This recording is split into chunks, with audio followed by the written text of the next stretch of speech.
Hello dear viewers, here is a new video that I will please you on my channel Manhwa Compilation. I hope you like my story and how I told it to you. Collective thoughts of each beaten, wounded, and fallen god and warrior, present and appearing alone, to meet the remnants of their resistance. Our main hero, Kim Yu-won, solemnly announces the deaths of Merlin, Azra, and Vishnu, expressing confidence that after what he has seen, there is no way for them to win against the external god without remaining options. The medic, possessing divine time-manipulating abilities, steps forward, activating the time mechanism and turning to Kim Yu-won. The crown declares, "This is the only way to turn back time, and as a price, I may no longer exist in the world to which you return." Kim Won, chosen as the last hope among the gathered legendary figures, reaffirms that despite the loss of the opportunity to join the tower, Yu-won adapted to this world faster than anyone else, climbing the tower among the first, reaching the top, and creating legends alongside them. Attaining divine status in the golden tier and standing equal to them. Hercules adds that as creatures from the upper floors, their power is limited on the lower levels, so it must be him who goes to change the tower. His friends bid him farewell for the last time because in the past, they would have never met him. Yu-won activates Kronos' time mechanism, dying with the thought, "It seems it won't be easy for me now." In the past, Yu-won feels the lightness of his body without his previous stats and magical powers to support him, which means he will have to start over. And suddenly, he is hit in the jaw, snapping him back to reality. It turns out to be a student from his former university, reminding him that he was a student before everything changed. The student strikes him again, but now, being aware, Yu-won dodges the blow, asking what day it is, which angers the student, who approaches again, this time getting a quick counter from Yu-won. Moving on, he checks his phone and sees that there are 9 hours left until the start of classes at Gonde in the Hongdae district, with midnight approaching on New Year's Eve. Kim Myung-hoon, a student from the past, casually walks the streets with his gang of friends, one of them noticing Yu-won walking down the street with a suitcase. Seeing this, Kim Myung-hoon and his friends surround Yu-won, who simply checks his watch and says, "It's almost 12. And in the 3 minutes left after that, hell will break loose." Myung-hoon is tired of his strange words, goes ahead, but suddenly freezes, seeing that Yu-won has a suitcase with weapons. Causing shock and fear among the student and his friends, as well as the surrounding citizens. Yu-won puts on his backpack and takes out a knife, stashing the suitcase with weapons, thinking, "This should be enough for the most densely populated part of Seoul." As midnight approaches, a deafening noise fills all of Seoul, with the flickering of purple lightning and digital squares appearing all over the city. The system window announces the start of the tutorial and asks everyone to survive for 30 minutes, fighting zombies. Seeing a large group of zombies in front of him, Yu-won notices their number, thinking that the high quantity is due to system settings that increase difficulty based on the population density of the area to maintain fairness. Anticipating the blood that will soon be spilled, the system provides everyone with basic weapons. Yu-won mocks their low quality. In the past, Yu-won was content with just surviving, but now he needs to do more than that. He takes out a capsule with liquid and pours it on the blade of his knife, rushing forward and decapitating a zombie, becoming the first person in the area to kill a zombie, earning an enormous amount of experience points and leveling up with a sly smile on his face. Continuing this trend, he keeps killing zombies one by one, leveling up level after level, killing the horde around him. Seeing this carnage, some people gain confidence to fight, thinking that zombies are weak. One man rushes forward and hits one of them with an axe, but the blow is not deep enough. The man screams in pain, and seeing this, Yu-won thinks that although zombies are slow and weak, they don't feel pain and are hard to kill, not to mention their deadly bite, which is lethal. In the end, it's not just about surviving and climbing the tower. Yu-won hits the zombie's neck, clicking his tongue at the unsuccessful attempt, thinking that the effect must have worn off. He pushes the monster away and takes out the capsule with liquid again, breaking it with the knife and wetting the blade. Yu-won has discovered the weakness of these zombies, salt from a conversation with a farmer about salt in his past life. Killing zombies soaked in salt again, he earns an incredible achievement, killing only 100 zombies in 10 minutes. Earning 3 points for free use as a reward. Free use points are different from level up points, because you can invest them in any statistic you want. Yu-1 decides to save them for later and use them later, heading to find a suitable place. While Myung-hoon struggles to deal with one zombie and becomes its victim, making him completely defenseless. But before the zombie reaches him, something falls from above and the zombies collapse in masses. In the sky above them, jumping from roof to roof, Yu-1 throws salt from his bag, leveling up sequentially thanks to aerial combat.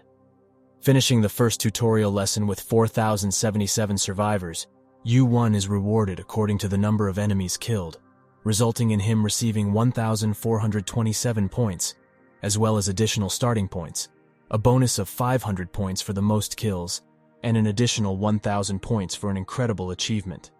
Yu-1 has already reached level 16 compared to the 10 points he received in his previous life.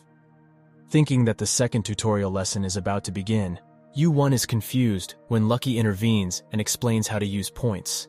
This is an extraordinary situation where someone has already exceeded the limit. They explain that these points can be used to purchase items that are beyond your wildest dreams at the store, or they can be used as trading points with anyone, provided you shake hands. The second tutorial then begins with the creation of a multi-layered safe zone, and everyone is alerted that they will receive 100 points every 3 hours. Spotting Yu-1 out of the corner of his eye, Myung-hoon rushes up to him, asking why he's moving away from the safe zone and trying to get on his good side after witnessing his strength.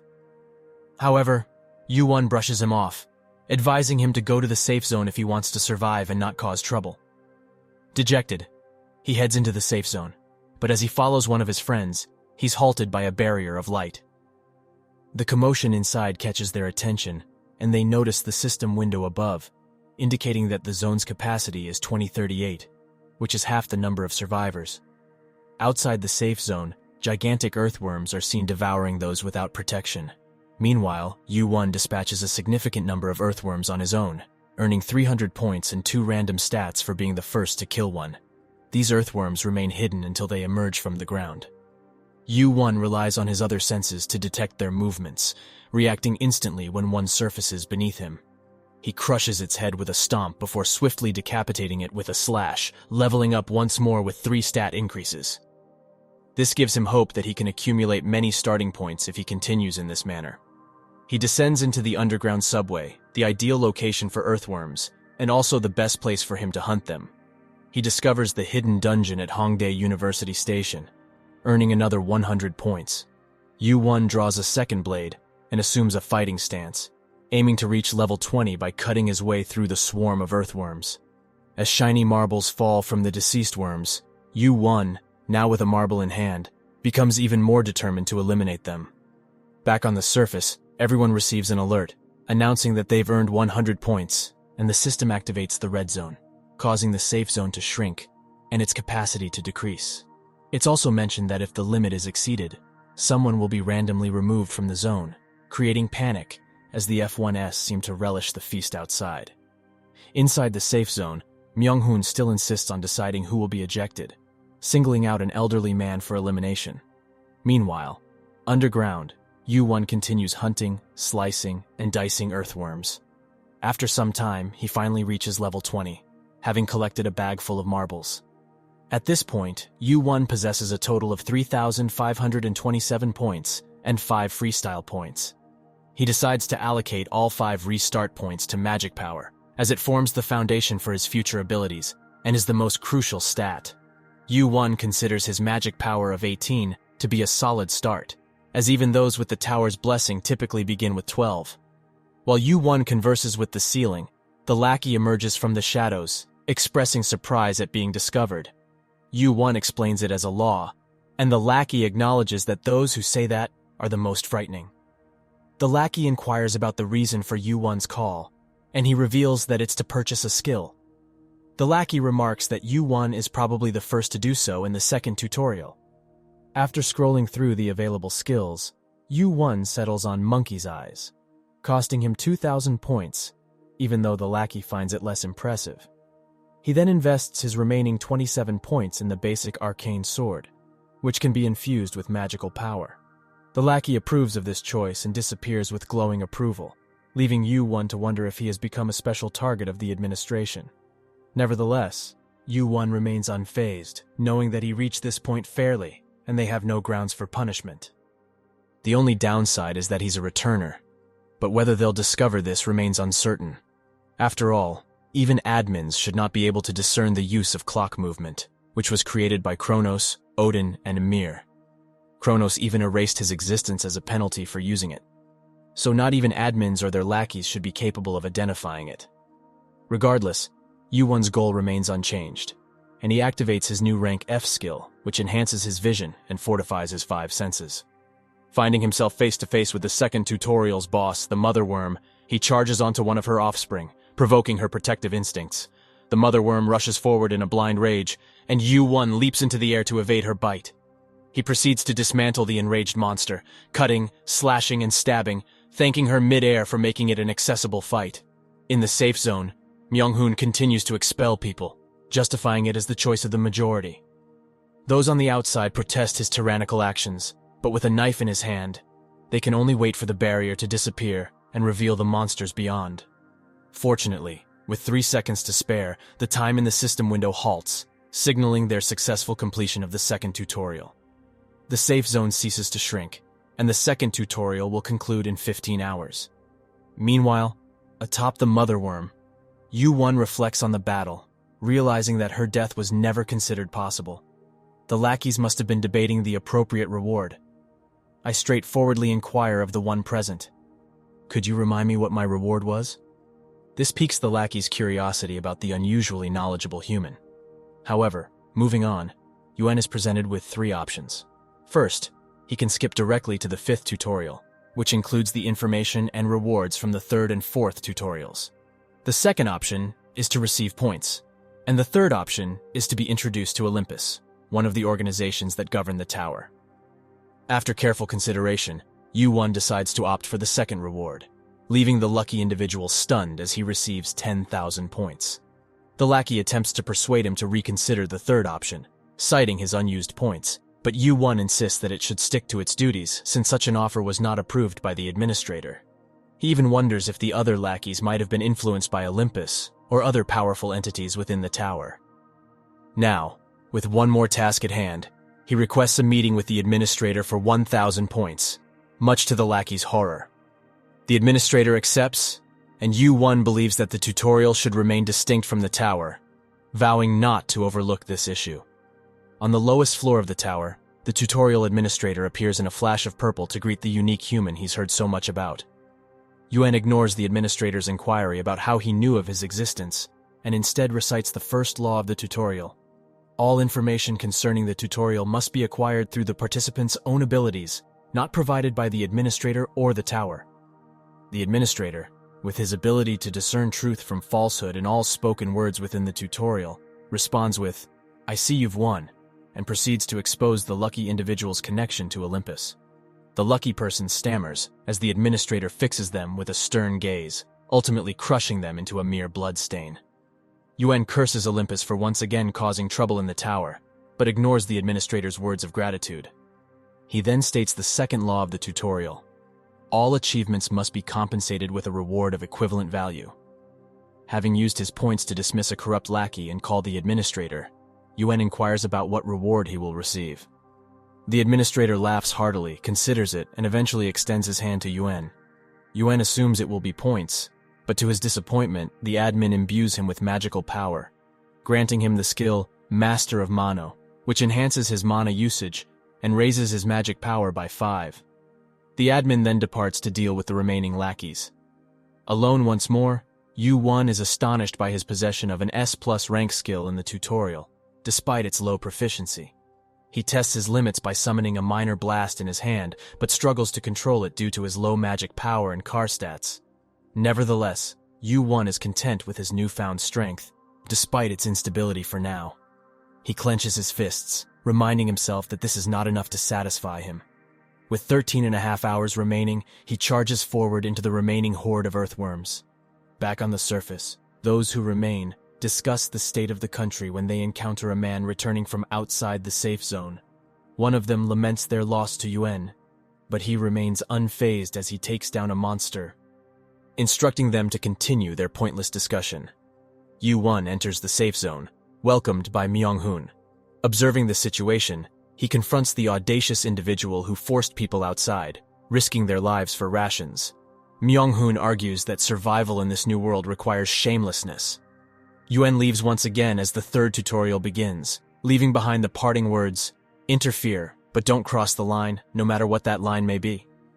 The third tutorial task involves hunting monsters in the district and acquiring 50 essences within 3 days, or else the relevant districts will face destruction. The swelling gate in the middle of the city will open at the end of the 3 days.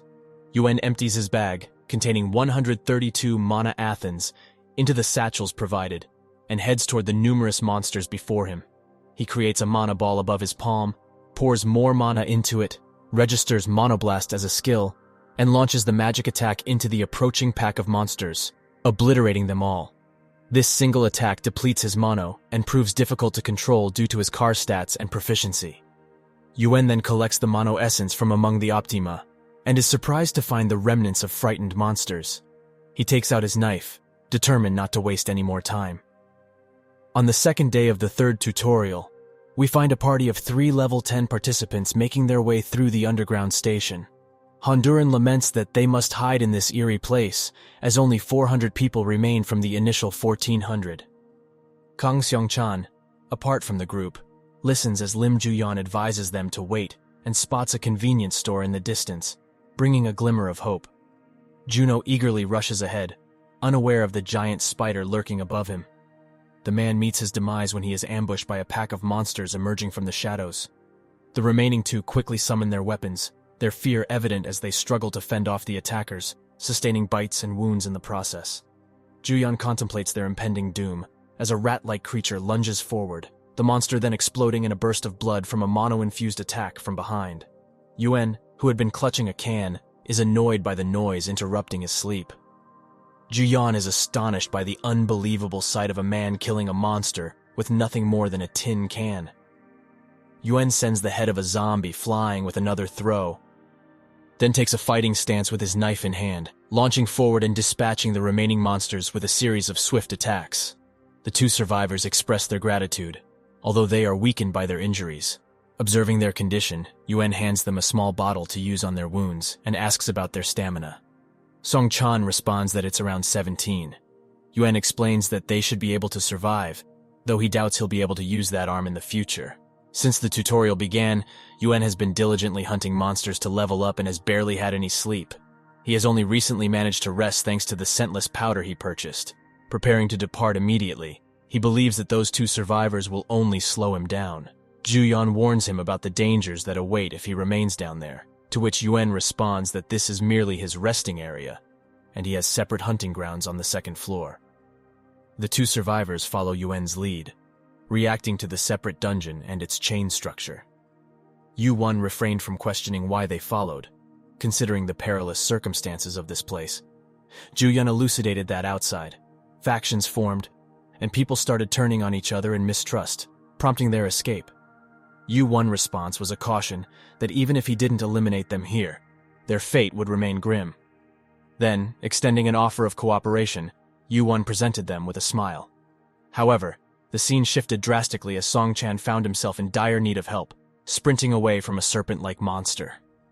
In a bold move, Yu-won leaped forward, aiming to thrust your weapon right through the creature's maw, springing off it to engage another, expertly carving it into pieces with a series of rapid slashes. Song-chan observed in awe as Yu-won showcased remarkable skills. After acquiring 50 essence within a mere 2 hours, Yu-won handed over 5 of the 6 collected from the 2 monsters, noting that Ju-yeon was running behind schedule. Just as she arrived, a horde of pursuing monsters trailed her, forcing her into a desperate escape. Yu-won sprang into action, joining the hunt and subsequently leveling up. Following the division of essence, both of you now possessed 50 essence each. Ju-yeon expressed her gratitude for Yu-won's success, but Yu-won declined, acknowledging that with their assistance, Yu-won hunting speed had multiplied and assets had grown significantly. Yuen then led the 2 back to the surface as the ground gate was about to activate. As the gates neared opening, they took on a vibrant red hue, drawing crowds of onlookers. Among them, Myung-hoon led one group and tried to intimidate the smaller group into giving up their essence. The arrival of Yuan and the two guys led to a sudden turn of events. There was a box filled with essences in front of everyone, and they were all amazed. They marked a circle on the ground around them and declared that they no longer needed these essences, offering to exchange them for 100 points for each. Myung-hoon, however, tried to take advantage of the situation by sowing discord among the crowd, claiming that they had stolen these essences and were now trying to extort them. Ji-yeon and Sun-chan defended Yu-won vehemently, claiming that he had no basis for such claims and that they knew nothing of their intentions. This prompted Myung-hoon to order his followers to attack. Yu-won quickly decapitated two of them as they burst into his circle. Yuan warned that no one should make a purchase, but crossing the line for any other reason would result in death. Myung-hoon and his group ignored the warning and attempted to destroy Yu-won. Activating his arcane sword, Yuan dealt with the attackers with ease. Myung-hyun, who had stirred up hostility, trembled as he faced the harsh reality of this world. Trying to avoid danger, he decided not to enter the circle. However, Yu-won questioned his assumption of safety with a chilling smile, quickly decapitating him before moving his essence crate away from the horrifying scene. The leader of one of the groups stepped forward, expressing intent to acquire essences, and entered Yuan's new circle after politely asking for 7. He then entered the gate and disappeared inside once the conditions were met. This incident sparked a buying frenzy as the crowd sold their stats, skills, and items for points to trade for orbs. Although Yuan believed this was a better result than mass casualties, those who had parted with their valuable characteristics soon realized their significance as they climbed the tower. Thanks to them, Yu-won now has a solid 167,400 points. Yu-won found that Ju-yeon and Song-chan were still waiting for him, wanting to accompany him. However, Yu-won revealed that he could not go with them due to their essence depletion. They panicked because of this situation. But Yu-won remained unfazed, urging them to act before chaos erupted. Yu-won parted ways with the duo, who then entered the gate. He assumed that the next training would most likely focus on defense, expecting the area to soon become a battlefield as the remaining hour of training wore on. The hero decided to move and apply to the store. To his surprise, he was greeted not by the salesman, but by the floor administrator, who explained that new members were currently being recruited. Convinced that Yu-won had what he needed, the administrator opened a store for him, asking him to make a choice. Yu-won first purchased a mid-level personal vault for 10,000 points, and then an Arctic steel sword for 50,000 points, instantly hiding the sword in a new inventory with a simple command. The hero also acquired a pyromancy robe and a magic nullification shield worth 60,000 and 20,000 points respectively, and equipped both, believing that they would help him advance through the upper floors of the tower. In addition, he bought 4 ice crystals for 20,000 points, and completed his spending with a beautifully honed sword worth 2,000 points. With only 5,400 points remaining, Yu-won admired his base sword, which the administrator noted was in stark contrast to his previous purchases.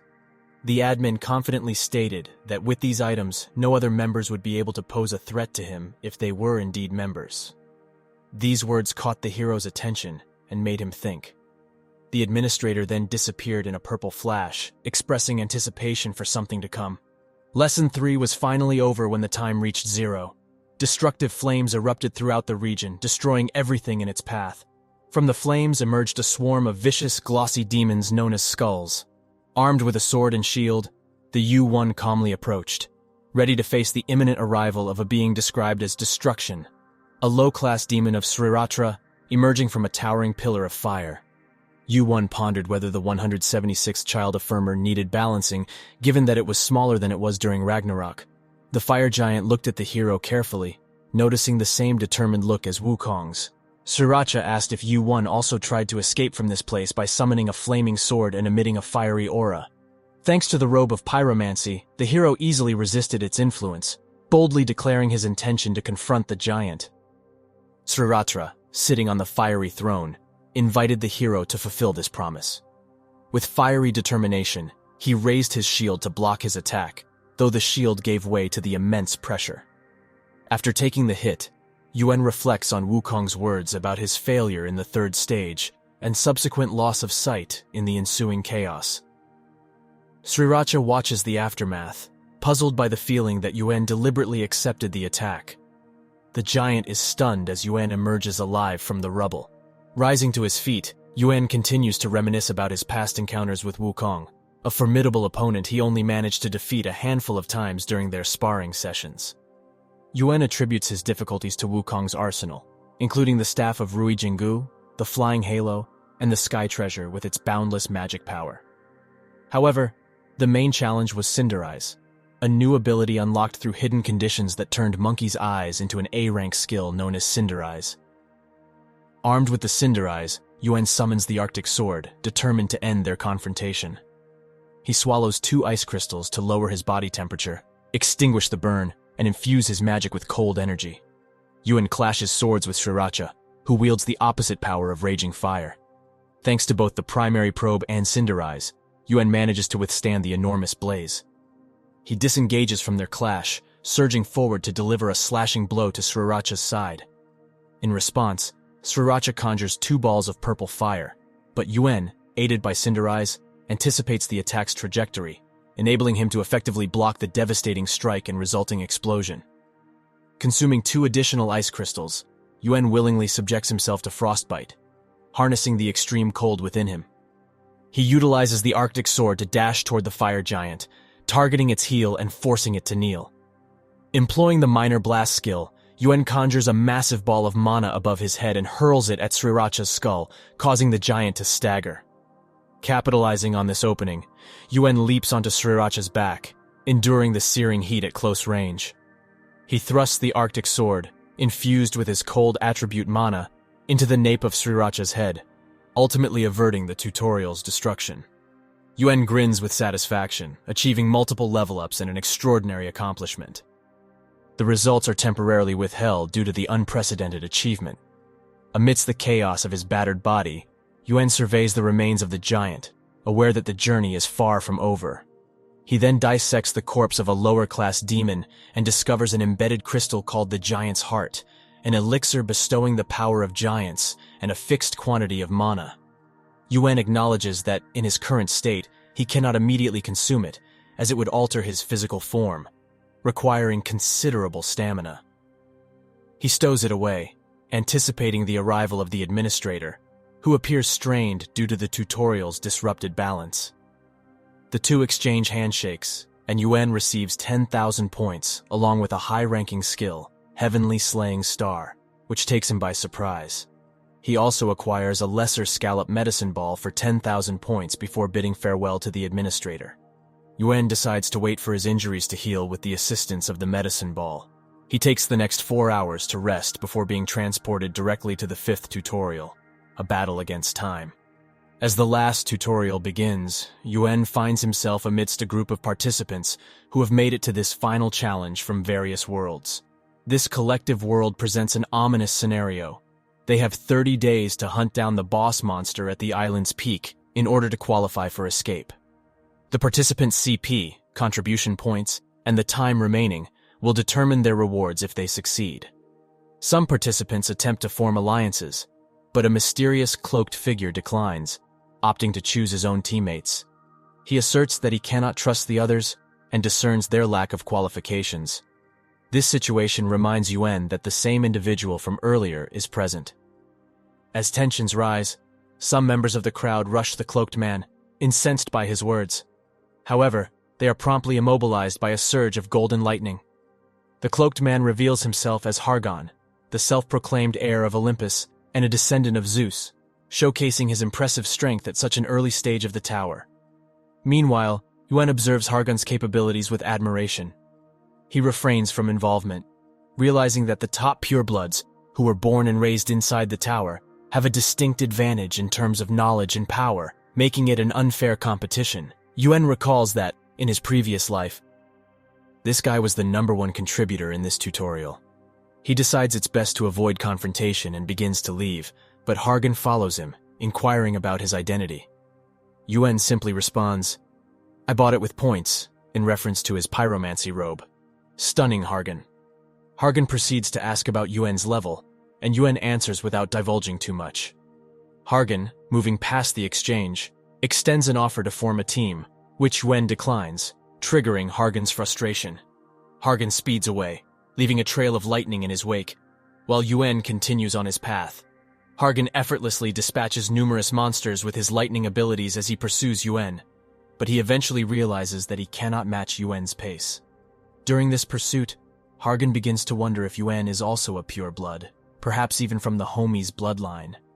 The thought brings a wide smile to his face, making the tutorial far more intriguing than he initially expected. As for Yuan, he looks back in admiration of Hargan's monstrous powers, impressed that Hargan could keep up for as long as he did.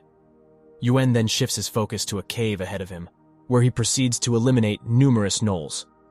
This endeavor only marginally increases the completion of his heavenly slaying star skill by 0.01%. However, Yuan is not here to hunt. Instead, he disperses scentless powder and retrieves the giant's heart from his inventory. He bites into the elixir, consuming it as the powers of giants and demons surge through his body. Cinderai struggles to contain the intense heat as Yuan collapses to the ground, overwhelmed by the sensation of his bones and muscles distorting and his blood flowing backward. In the midst of this excruciating pain, Yuan recalls Hercules' words, urging him to endure and make the most of the experience, all while forgetting about the heart. Without Cinderais, his barriers begin to increase, and Yuan loses track of time. Eventually, Cinderais manages to harness the giant's fire, fulfilling the requirements for the hidden piece and granting him the colossal skill. In the midst of exhaustion and frustration, the victory belonged to fire as they collapsed on the ground, having acquired a different skill than originally planned. Yu won, after a half-day struggle, finally met the hidden piece's requirements, absorbing the giant's heart in the tutorial district and obtaining gigantification. With satisfaction in his heart, he closed his eyes. As Yu won awoke half a day later, having already passed out twice during the tutorial, the urgency to beat Odin's record of 1 week drove him forward. Checking the rankings, Hargan sat comfortably in the top spot with 1036 points, leaving Yossi in second place by a significant margin. Fire took notice of elven siblings Alador and Paladinter in the 5th and 3rd ranks, both now rankers. Meanwhile, he remained unfamiliar with Yossi and the 4th-ranked Lee Sung-yoon. Examining his stats, Fire realized that his strength and stamina had become overwhelmingly high, prompting him to consider balance. Leaving the cave, he used Cinderais to scout the surroundings, discovering an orc outpost and making his way toward it. With a simple flick of his finger, he tested his new skill, Colossal Fire, summoning a torrent of flames that engulfed the camp. He then plunged into the chaos, swiftly dispatching an orc with a single stroke, boosting his points to 67. His determination burned in his eyes as he aimed to beat Odin's record within 6 days. As time passed, Hargan's lead over Fire dwindled to just a couple of hundred points. Hargan and his teammate Lee Sung-yoon discussed their desire to recruit Fire. Sung-yoon playfully suggested that he might surpass Fire's rank soon. Hargan responded, "Well, that's only because I was busy gathering this team." His star-studded lineup embarked on their journey, with Hargan leaving a final spot open for Fire. Half a day later, Hargan's team followed Paladin in search of a dungeon. However, upon entering, they noticed no discovery message. Sung-yoon urged Hargan to check the ranks, revealing that Kim Won-yoon had surged ahead, leading by more than 100 points. Determined to catch up, Hargan led a blitz through the dungeon's monsters and directed the others to split into teams at a forked road. Sung-yoon, Yossi, and Alador's team fought their way through the dungeon and eventually stumbled upon a colossal gate. The three recognized it as a boss room. Just as they prepared, an earthquake rattled the room. Yossi ordered everyone into position as the commotion seemed to come from behind the gate. They entered the boss room, only to find the battle already concluded, with Kim Yu-won standing atop the boss monster's corpse. Fire calmly stated, "You're a little late." The elite team was astonished that Fire had single-handedly defeated the monster. Sung-yoon approached Yu-won and extended an invitation to join their team since he was alone. Yu-won glanced over the team, recognizing them as part of Hargan's group, especially noting Eleanor and Yossi, who ranked after Hargan. Impressed by Hargan's recruitment, Yu-won bluntly declined, saying, "No thanks." Yoshi explained that due to the time limit, they were meant to work together to clear the tutorial smoothly. However, Yu-won responded with indifference, prompting another earthquake. Alador revealed that she had contacted their team leader, who was on his way. lightning streaked toward the room's center, and Hargan emerged from it shouting Yu-1 name. Face to face, Yu-1 effortlessly slammed Hargan's head into the boss monster's corpse, leaving everyone stunned. Yu-1 inquired whether they sought survival or to become rankers.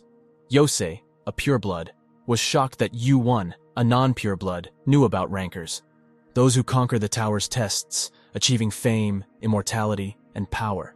Yu-1 clarified that he had no interest in such things, considering it merely a step in his journey. Yolte clenched her teeth at his arrogance, asking if he aimed to be a high ranker. Yu-1 pointed to the skies, declaring, "I will destroy the ceilings of the tower." The other's disbelief was interrupted when Hargan suddenly bounced back and questioned the attack. Yu-1 casually explained that he thought Hargan was attacking him, not trying to grab him. Hargan's anger subsided when Yu-1 referred to him as a strong person and shared why he had reacted that way.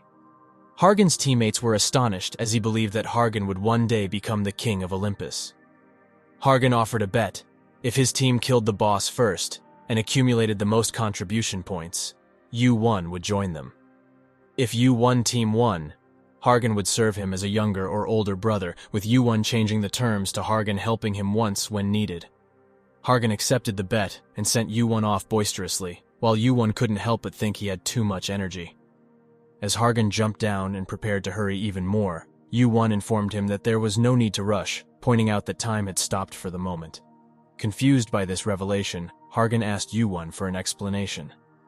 Fire revealed that the island was, in fact, a divine beast, and all the monsters in the hidden dungeon were parasites tormenting its body. The divine beast intended to submerge itself underwater to rid its body of the parasites.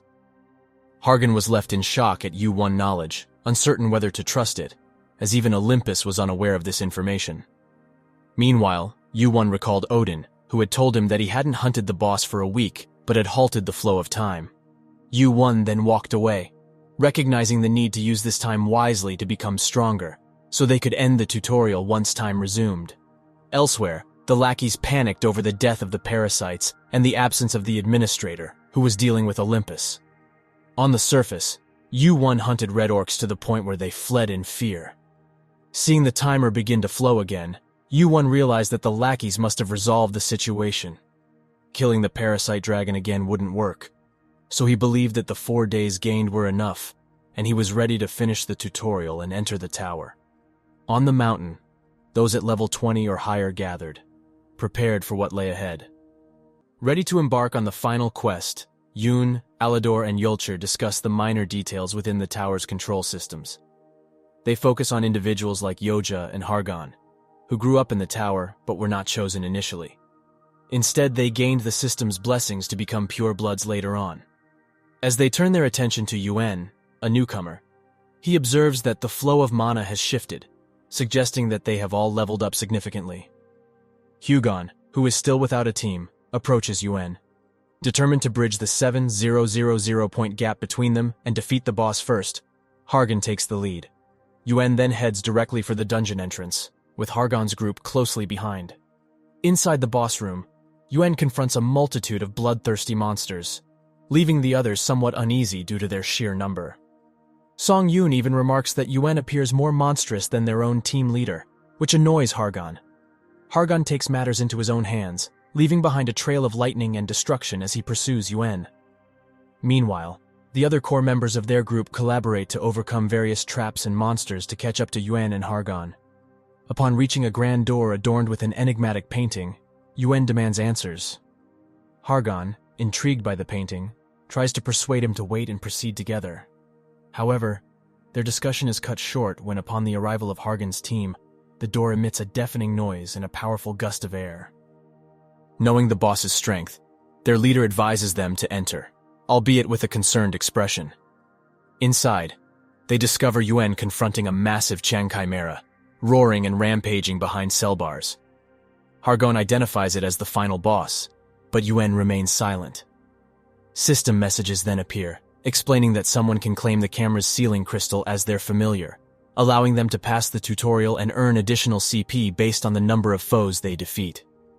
Hargan suggests that they must hunt the chimera while safeguarding the crystal from their trusted allies. Yulcha chimes in, stating that with just 10 people, This task should be manageable, as she believes that only Yuan matches the captain's speed.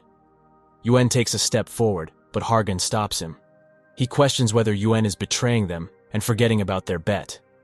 Yuan, however, reassures him that he will win the bet and be the one to conclude the tutorial, frustrating Hargan further. To everyone's surprise, Yuan summons his sword from his inventory and hurls it at the ceiling crystal. The crystal shatters upon impact, causing Hogan to shout in dismay. The chimera, now unbound, becomes Yuan's ally and lets out a mighty roar as it destroys its prison. Yuan instructs them not to worry about the chimera, as he has control over it, and they need to face another adversary. He explains that a chimera is a creature formed from various other monsters, prompting him to ask who created it. Yuan walks into a hole in the wall, with Hargan, Songyun, and the others following suit. They enter a concealed boss room adjacent to a workshop filled with grotesque creations and vats. In the center, they find the chimera creator engrossed in his work. Startled by their presence, he points out that Songyun chose not to betray the chimera and seize its authority. The creator singles out Hargan as the son of Zeus, stating that he will be valuable even as a half-god to the pure bloods. Yuan then discloses the identity of the creator as Dark Magician Child, a Renko who lost his powers after experimenting on participants of the 50th floor he supervised. As punishment, he is now tasked with creating tutorial bosses for 1,000 years. Child questions how Yuan knows about him, and Yuan points to his eyes with a mocking smile. This infuriates Child, who bursts into rage, unleashing fire and lightning to resist Yuan. Yuan, Hogan, and Hugon discuss their strengths. Despite losing his powers, Child continues to berate Yuan, calling him the one with monkey's eyes. He releases nightmarish monsters and demands an explanation for Yuan's unusual eyes. However, Yuan chooses not to respond and states that he cannot allow someone like Child to live. Yuan dispatches several monsters, and Hogan's group joins the fray, using their magic and skills to battle these creatures. As Yuan approaches Child, the latter employs his skill, Dark Casket, to trap Yuan inside a dark coffin, taunting him for underestimating his abilities. Yuan, displaying remarkable strength, breaks free from the coffin, leaving Child astonished. Child summons his strongest defensive skill, Ebony Thorn Wall, to trap Yuan once more. However, cracks start to appear in the skill, and Child strengthens it with dark magic. Despite this, the skill eventually shatters, allowing Yuan to grab and slam Child into the ground. Yuan relentlessly attacks him, recalling the advice of Wukong and Hercules, who encouraged him to confront the Chimera creator if he acquired their skills. Bloodied and battered, the Chimera creator laughs maniacally. His 1,000 years of dark magic experiments have turned him into an undead chimera, but Yuan can see everything with his eyes. Yuan uses Cinder Eyes to identify Child's weaknesses and continue his assault. As he faces his nemesis, the one responsible for the deaths of many, his body undergoes a tumultuous transformation. He finally vanquishes the creator of the Chimera, achieving a remarkable milestone and concluding the tutorial phase. With this triumph, he ascends 2 levels, bolstering the Heaven Sling Star skill's completion rate, which in turn enhances all his abilities. It dawns on him that every 5% increase in the completion rate corresponds to a 1-point boost in his stats. Meanwhile, the Chimera creatures that had been battling others collapse in tandem with the tutorial's conclusion. Aludo swiftly rushes to aid the gravelly injured Yelchi, while Hargan observes in silence. In a different scenario, Hargan and Yuan decide to step away from the group's discussions. Hargan refrains from questioning Yuan's knowledge, but expresses concern over risking lives unnecessarily in pursuit of setting records. He wonders when satisfaction will come for Yuan, prompting Yuan to reflect on the unfathomable might of the outer gods that had claimed the lives of numerous rankers. He understands that the pursuit of strength is his imperative.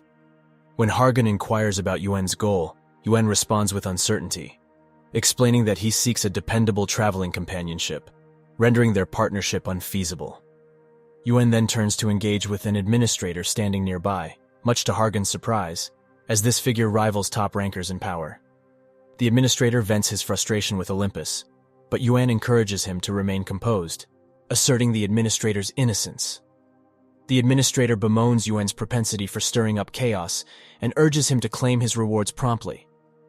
He presents Yuan with a valuable Dark Divine Crystal, also known as a fragment of the Helm of Invisibility, one of Olympus's prized possessions, once belonging to Hades of Olympus's Big Three. Yuan graciously accepts the gift, recognizing its significance. The administrator hints that others will receive rewards based on their CP, contribution points, and ushers them out of the tutorial, suggesting that they may become a force that rocks the tower's core. The rankings display Yuan at the top with 674,880 points, with Hargan and Yelcha following closely. Yuan receives an additional 50,000 points for breaking a record, along with an unclaimed egg appearing in his inventory. Yuan reaches the first floor and examines his inventory, surprised by the mysterious egg's presence. Hargan joins him, and a message informs them that they are now in the first floor outer region, the Matter of Beginnings. Yuan reiterates his decision not to join any of the bustling guilds in the area, advising Hargan to uncover Olympus's true nature firsthand. Yuan bids farewell to Hargan and leaves alone. Hargan encourages him to register as a player for future contact and warns him to be cautious of jackals. These jackals are participants who, after the tutorial, forsake advancing to the next floor in favor of preying on and looting new players during the so-called time of harvest. As Yuan walks alone, he senses the presence of stalking jackals. He retrieves the dark divine crystal from his pocket, contemplating its power. While formidable, it falls short of the ultimate stealth provided by the helm. Yuan envisions crafting the potent crystal into an infinity gem, eliminating any stealth limitations. He smiles, thinking of the Ajosi, old man, he hopes to reunite with someday. He then heads to a smithy in a shop filled with weapons, the air hot and humid like a sauna. A stout, muscular man emerges from the back and is surprised to see Yuan, the pyromancer, surmising that he's not from the area. Yuan examines the weapons and remarks that they all appear to be failures. He inquires about Volker, the seemingly agitated blacksmith. Volker questions Yuan's origins, but Yuan presents his player kit, confirming that he is indeed a first-floor player, quelling some of Volker's suspicions. Yuan proceeds to unveil the dark divine crystal, stating his intention to commission an item. The old man inspects the unrefined stone, a bead of sweat forming on his cheek. Yuan asks if it can be crafted, to which the old man reluctantly agrees. However, he explains that refinement is the only option at present, as the stone's power necessitates more suitable materials. When asked why he entrusts it to Volker despite his earlier skepticism, Yuan picks up a sword with perfect balance, noting that Volker failed to tamper with it. The old man bursts into laughter at Yuan's remark and agrees to take the job under the condition that Yuan keeps the location of the refinement a secret. The next day, while having breakfast, Yuan contemplates the 10 days it will take for Valkyrie to be completed. Hargan joins him and reveals that he located Johann through his connections on the first floor, which surprises Yuan, given Olympus's considerable influence on that floor. The discussion revolved around the player's kit, his jersey number, and Hargan's anticipated improvement in 5 days after dedicated teamwork training with his team. Yuan, however, interrupted with a proposition, suggesting they undertake a mission together to eradicate the jackals. Hargan expressed doubts about their chances, given their current team's capabilities, but Yuan insisted it would be just the two of them. He cryptically mentioned it was too early to explain the details, but hinted that if Hargan declined, he would go alone. Hargan swiftly agreed, hastily finishing the meal before departing to make arrangements for their upcoming meeting. Yuan watched his teammates exit, impressed by Hargan's commitment to his team. His attention then shifted to a cloaked figure at a nearby table, a man he didn't recognize. Yuan inquired about the stranger's intentions, prompting the man to reveal himself as Agamemnon of Olympus.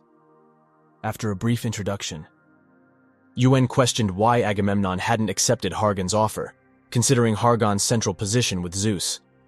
Agamemnon explained that his objective was to meet Yuan, not to join forces with Hargan. He praised Yuan for not teaming up with Hargan, and suggested that he align himself with Lord Ares of Olympus, emphasizing the superior heritage of Ares as the son of Zeus and Hera. Agamemnon belittled the notion of being associated with someone of unknown parentage. Yuan entered the conversation briefly, dismissing Agamemnon's rhetoric and calmly sipping his coffee. He made it clear he had no intention of affiliating with any faction. Yuan's retort irked Agamemnon, who, still seething, received counsel from his elitist Olympian subordinate. They hatched a plan to gather as many jackals as possible and eliminate Kim Yuan once their preparations were complete in 2 days. 2 days later, Yuan and Hargan strolled through the streets, headed towards a specific destination. Hargan observed Yuan with a hint of curiosity, wondering if Yuan might be a descendant of the legendary great sage Sun Wukong, who had achieved high rank in under a century. Hargun noted that Yuan's ability to wield fire, akin to Apollo's gigantism power, raised questions about his lineage and why he hadn't joined Olympus. Yuan interrupted Hargun's thoughts as they arrived at their destination. They entered a building, greeted by an apologetic man who claimed they were closed. However, when Yuan uttered a name, the man panicked and fled. Yuan pursued him, seizing the man by the collar. In response, the man brandished a kunai and attempted to strike Yuan, but Yuan swiftly incapacitated him by slamming his head into the ground. Yuan explained to Hargun that the man was a player from the martial realm who had given up on climbing the tower and was afflicted with rabies. Hargun expressed skepticism about the man being the king of the jackals merely because he had fled.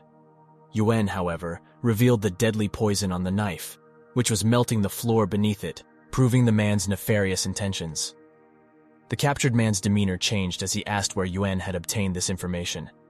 In an attempt to intimidate them, he mentioned his influential connections before noticing Hargun's distinct hair and eye colors, prompting Hargun to recall Yuan's earlier instructions to respond appropriately. He comes to the realization that this is precisely what he intended and activates his lightning ability. The individual observing this development remarks on the undeniable truth that Olympus has indeed betrayed them. Yuan takes advantage of this moment to probe further and elicits an admission that the person is collaborating with Agamemnon. While Hargun maintains his silence, Yuan continues to fabricate falsehoods, feigning that they have the support of Zeus himself. He argues that if the man desires to continue with the jackals and potentially secure a position in Olympus, it would be wiser to align with their faction rather than Agamemnon's, who doesn't even serve one of the major three powers. The individual succumbs to Yuan's persuasion. As Hargun watches, internally torn but now with their new ally on board, Yuan instructs him to assemble all the jackals at a specific location the following night at midnight. Then he departs with Hargun. Outside, Hargun, seething with anger, demands that Yuan explain the recent turn of events. Yuan, however, asserts that he saw it as it is. Olympus has been collaborating with the jackals. Hargun attempts to deny that the prestigious Olympus would engage in such activities, but Yuan insists that this is the true nature of Olympus and leaves him to ponder. The next day, Yuan waits alone at the outskirts of town, and Hargun eventually joins him. Having resolved his thoughts, Hargun clenches his fist with determination and declares that if the jackals are Olympus's disgrace, he will take care of it himself. At the meeting point within a concealed cave, thousands of jackals assemble and wait. The jackal leader, Muay Tran, steps forward and announces a new mission that will elevate them to new heights. Muay Tran introduces their new sponsors to the crowd, respectfully bowing toward the masked figures, who are none other than our two protagonists. He presents them with a bundle of Asgardian currency, each bill worth 1,000 points. Yuan accepts the money, grinning at the successful switch of allegiances. Yuan then snaps his fingers, bidding farewell, and a massive inferno erupts, engulfing everyone present. The fire spreads rapidly, thanks to the previously applied oil soaked into the ground and scentless powder to conceal the odor. Yuan and Hargun plunge into the crowd of burning jackals, initiating a massacre. Muay Tran charges at Yuan in betrayal, but upon meeting his gaze, his body freezes, and Yuan dispatches him with a single strike, putting an end to Muay Tran and the jackals once and for all. Outside the cave, Yuan watches over Hargun, who is mentally drained after the carnage. Yuan reminds him that if they allow guilt to deter them, the jackals will reap the benefits. Hargun clears his mind after Yuan's few words and commends his strength of character and willingness to do what's right without personal gain. Yuan then produces the Asgardian currency and offers to split it with him. Hargun, rubbing his forehead, relents and accepts the blood money. Later that day, in the cave, Agamemnon and his associates survey the pile of charred and decomposing bodies. His subordinate informs him that Muay Tran is likely among the casualties, and the money has disappeared, sending Agamemnon into a fit of uncontrollable rage. Meanwhile, in his quarters, Yuan holds his portion of the Asgardian nodes, totaling 384,000 CP. He contemplates exchanging them for CP with Asgard, but realizes that doing so would expose him to Olympus. Thus, he decides to postpone the exchange. He lies down and retrieves the mysterious egg Hargun promised him as a top-tier reward, ready to uncover its secrets.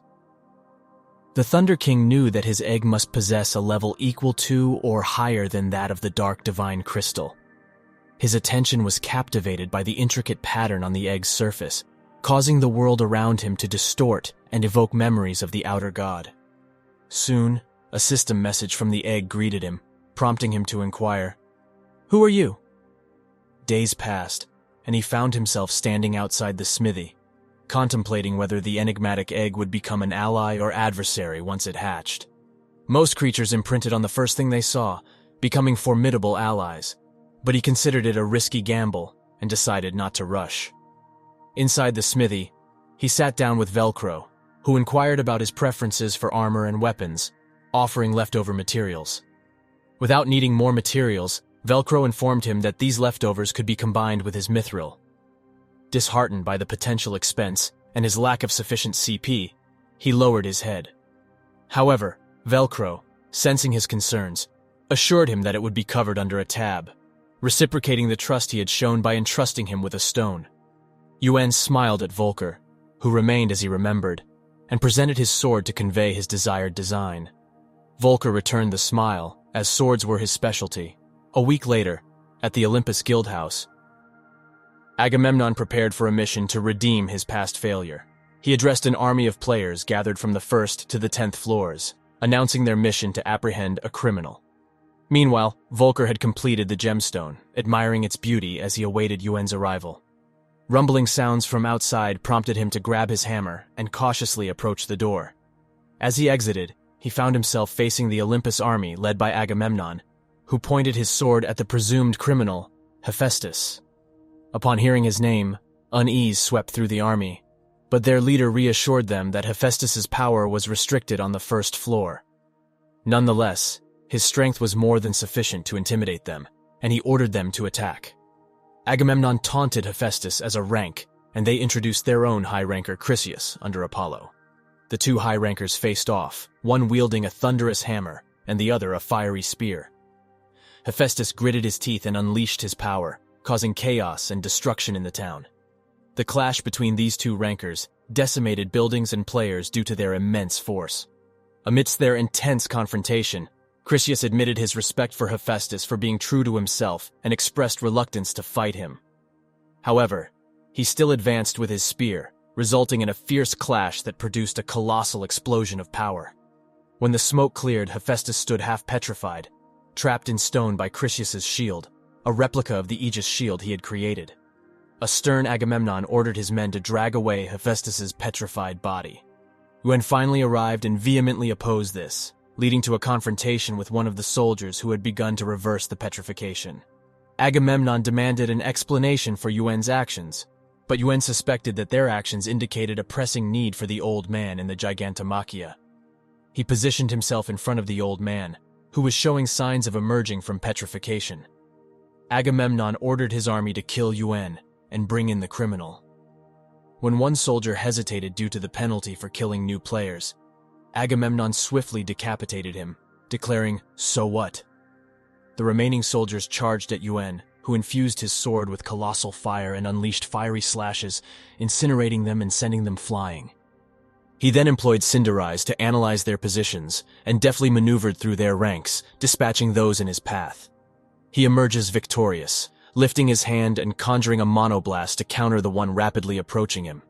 Their collision triggers a dazzling explosion of magical energy. Yuan mocks them, commenting on their reliance on sheer numbers for victory. As they encircle him, Agamemnon can't help but be shaken by the incredible prowess displayed by this new player. This time, Yuan dispatches them with his fire pillar skill, their anguished screams filling the air. Yuan clenches his teeth, maintaining his vigil for the old man's arrival.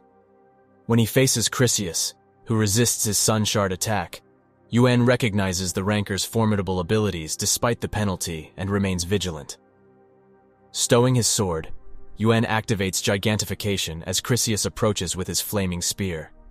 He hurls the spirit of fire toward Yuan, who intends to confront it head-on, only to succumb to Sun Shard's power, suffering from severe burns. Flames engulf him, and he counters with 3 monoblasts, but the fire morphs, eluding his attacks, and engulfs him like a relentless tidal wave. Emerging from the fiery onslaught, Yuan's burns have intensified to a level 2, and he gasps for breath.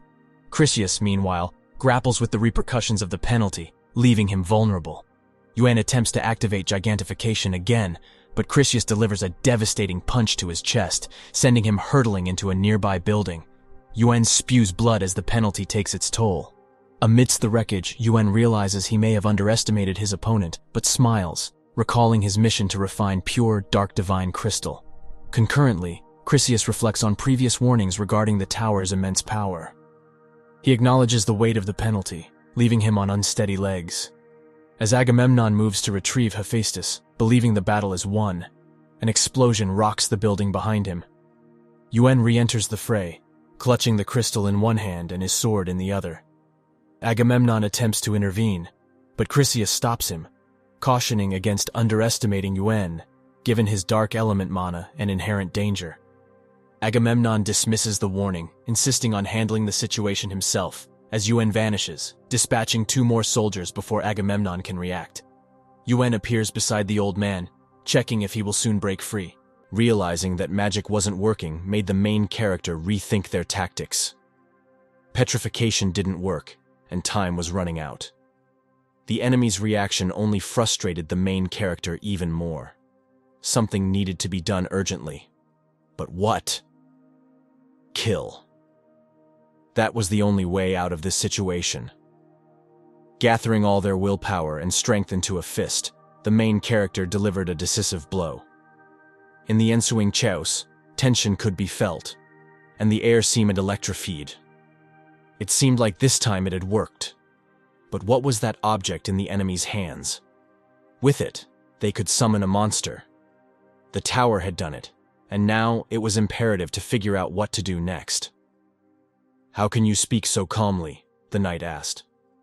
"Well, didn't you recently say that you would handle things yourselves?" The main character responded, "Wasn't my role initially just to suppress Hephaestus?" "Do you not find that absurd now?" the knight inquired. "Keep your composure. I also intend to see this through to the end," Kim Yu-won said, with an unflappable demeanor. There was something special about his manner, a calmness that prevented anxiety from creeping into his eyes. His face showed no emotions, even though a storm of thoughts and feelings raged within him. Kim Yu-won's attentive eyes scanned the surroundings, examining every insignificant detail as if he were ready for any plot twist at any moment. His entire demeanor spoke of composure and confidence in the rightness of his actions, while his eyes radiated strength and a determination to pursue the set goal to the end. The whirlwind of power and chaos was ready to sweep everything around it, as if it were only a matter of moments. Unpredictability was hidden in its raging waves, and it seemed that the moment of truth was just a matter of seconds away. The wind, obeying the will of this whirlwind, seeped through every crack and pricked the skin, like an ominous harbinger of change. In this chaos, both strength and threat were concealed, but Kim Yu-won stood unwavering, his presence resisting the surge of madness. His breath was calm and focused, ready to accept the challenge and turn chaos to his advantage. Kim Yu-won's enemy was a worthy opponent. The folds of his cloak smoothly descended, mirroring the contours of his strong body. The wind played with the fabric as if accentuating every muscle and contour, creating a strikingly threatening image. His movements exuded confidence, as if foreshadowing an inevitable confrontation with an unrelenting adversary. The world around them was poised to collapse in an instant. The air was filled with tension, as if invisible threads held every particle in anticipation of an inevitable shock. The stones seemed fragile, and the earth beneath their feet was ready to split open. In the distance, thunder and lightning pierced the sky, as if nature itself supported this atmosphere of apprehension and uncertainty. Everything existing trembled on the brink of change, promising that something new, stronger, and more beautiful would emerge after the destruction. "Has Chris arrived?" Kim Yu-won's words echoed in the abyss. Their sound spread in the silence, like a wave bouncing off invisible walls and returning with incredible force. Everything around froze, as if holding its breath, waiting for an answer to the mysterious question. The world suddenly filled with incredible tension, as if every molecule was penetrated by this question, and awaited the answer with undisguised anticipation. A silhouette in a red cloak was visible in the distance. The bright color of the cloak drew attention and created a contrast with the surrounding environment. The ominous figure looked like the embodiment of danger. The wind toyed with the hem of the cloak, as if they were flames, emphasizing the mystery and power of this character. Was it Chris?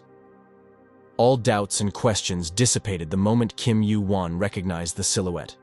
That red cloak, symbolizing his presence and his majestic posture, left no doubt about his identity. It was Chris, the legendary hero of numerous stories and legends. His presence exuded energy, power, and unwavering determination. Chris's gaze pierced through space, as if he could see through time and delve into the depths of souls. In that moment, Kim Yu-won understood that he would face unparalleled strength and provoke a fateful duel.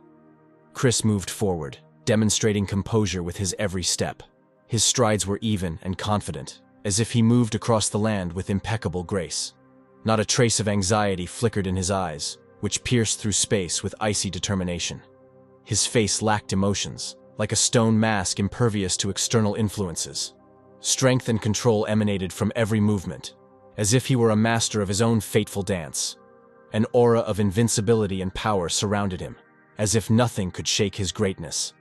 A challenge lay before Kim Yu-won, one that required complete focus and courage. Chris's hand clenched something, the nature of which was yet to be revealed. The main character's gaze was drawn to this mysterious object, and curiosity and anticipation welled up inside, as if this object were linked to their fate and future.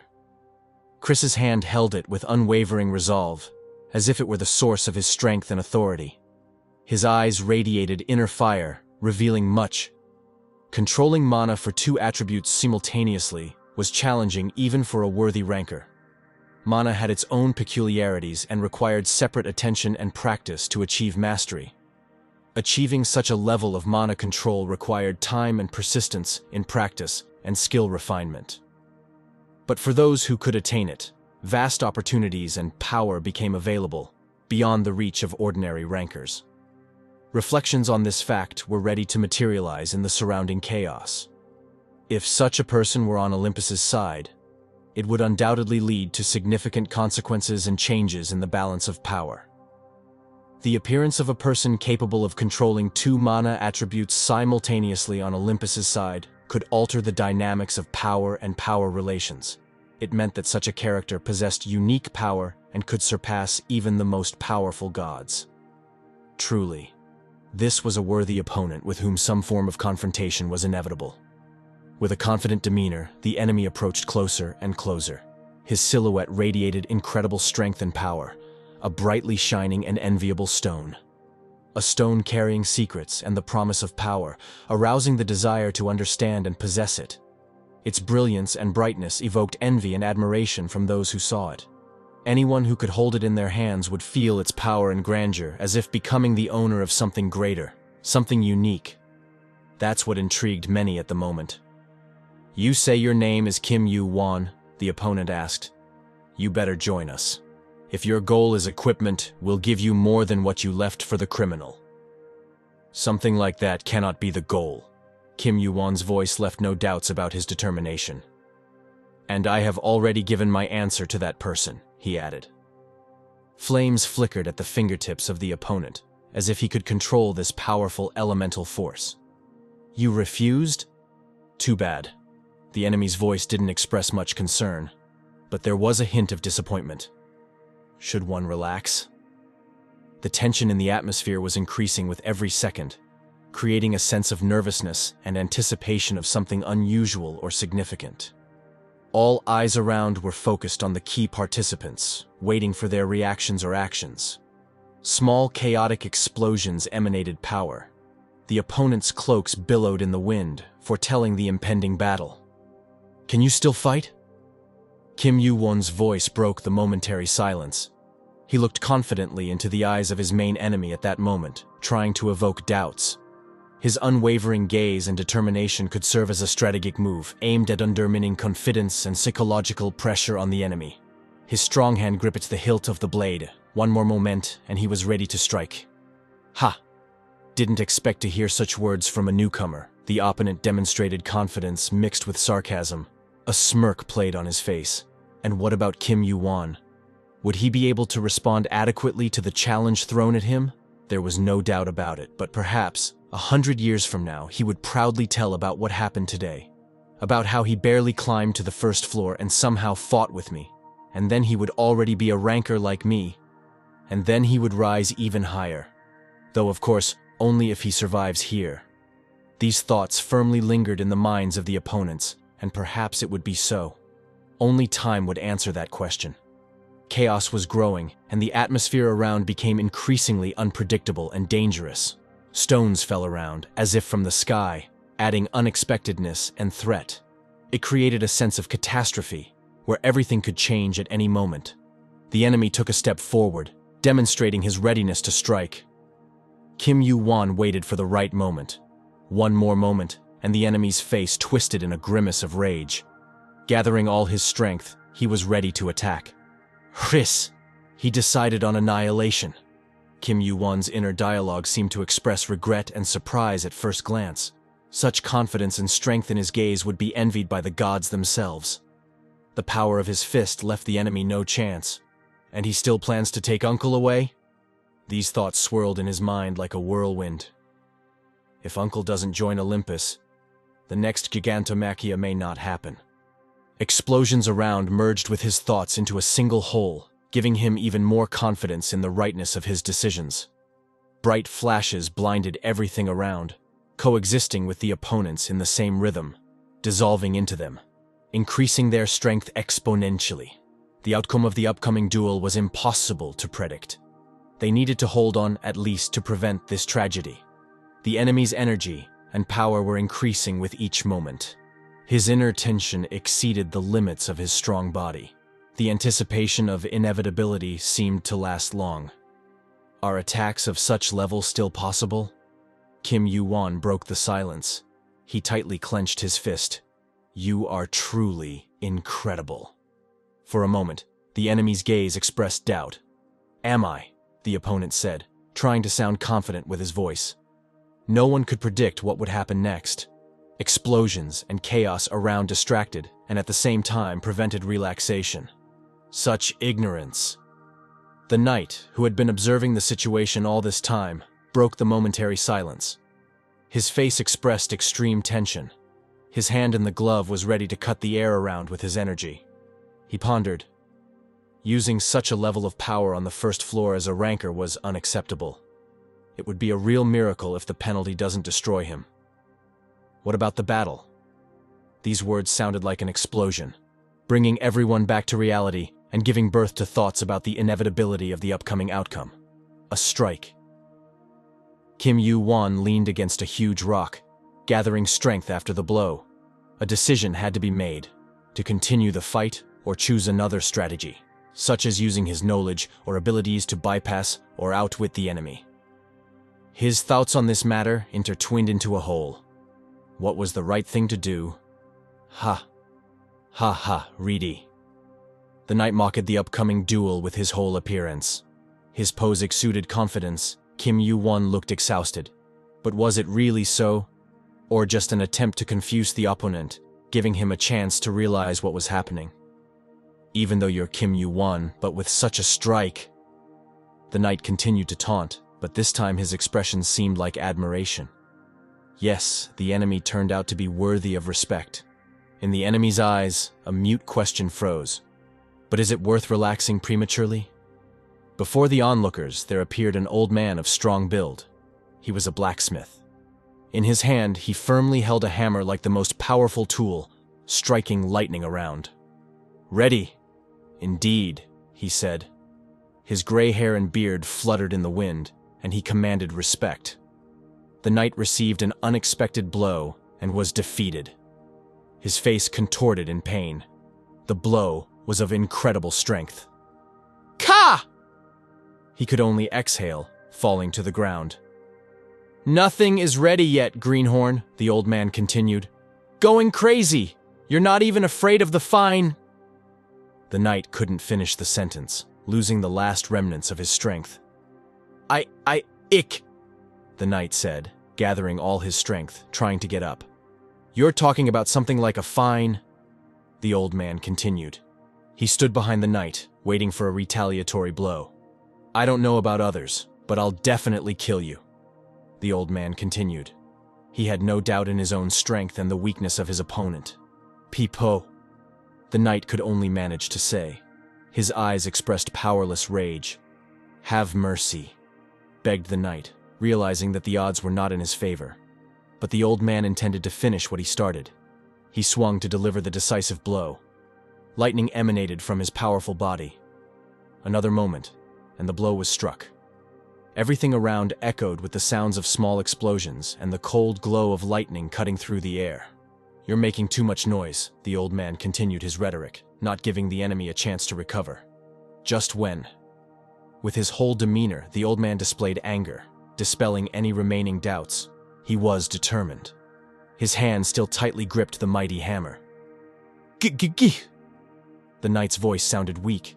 He was clearly weakened and did not expect this outcome. Sweat mixed with blood streamed down his face.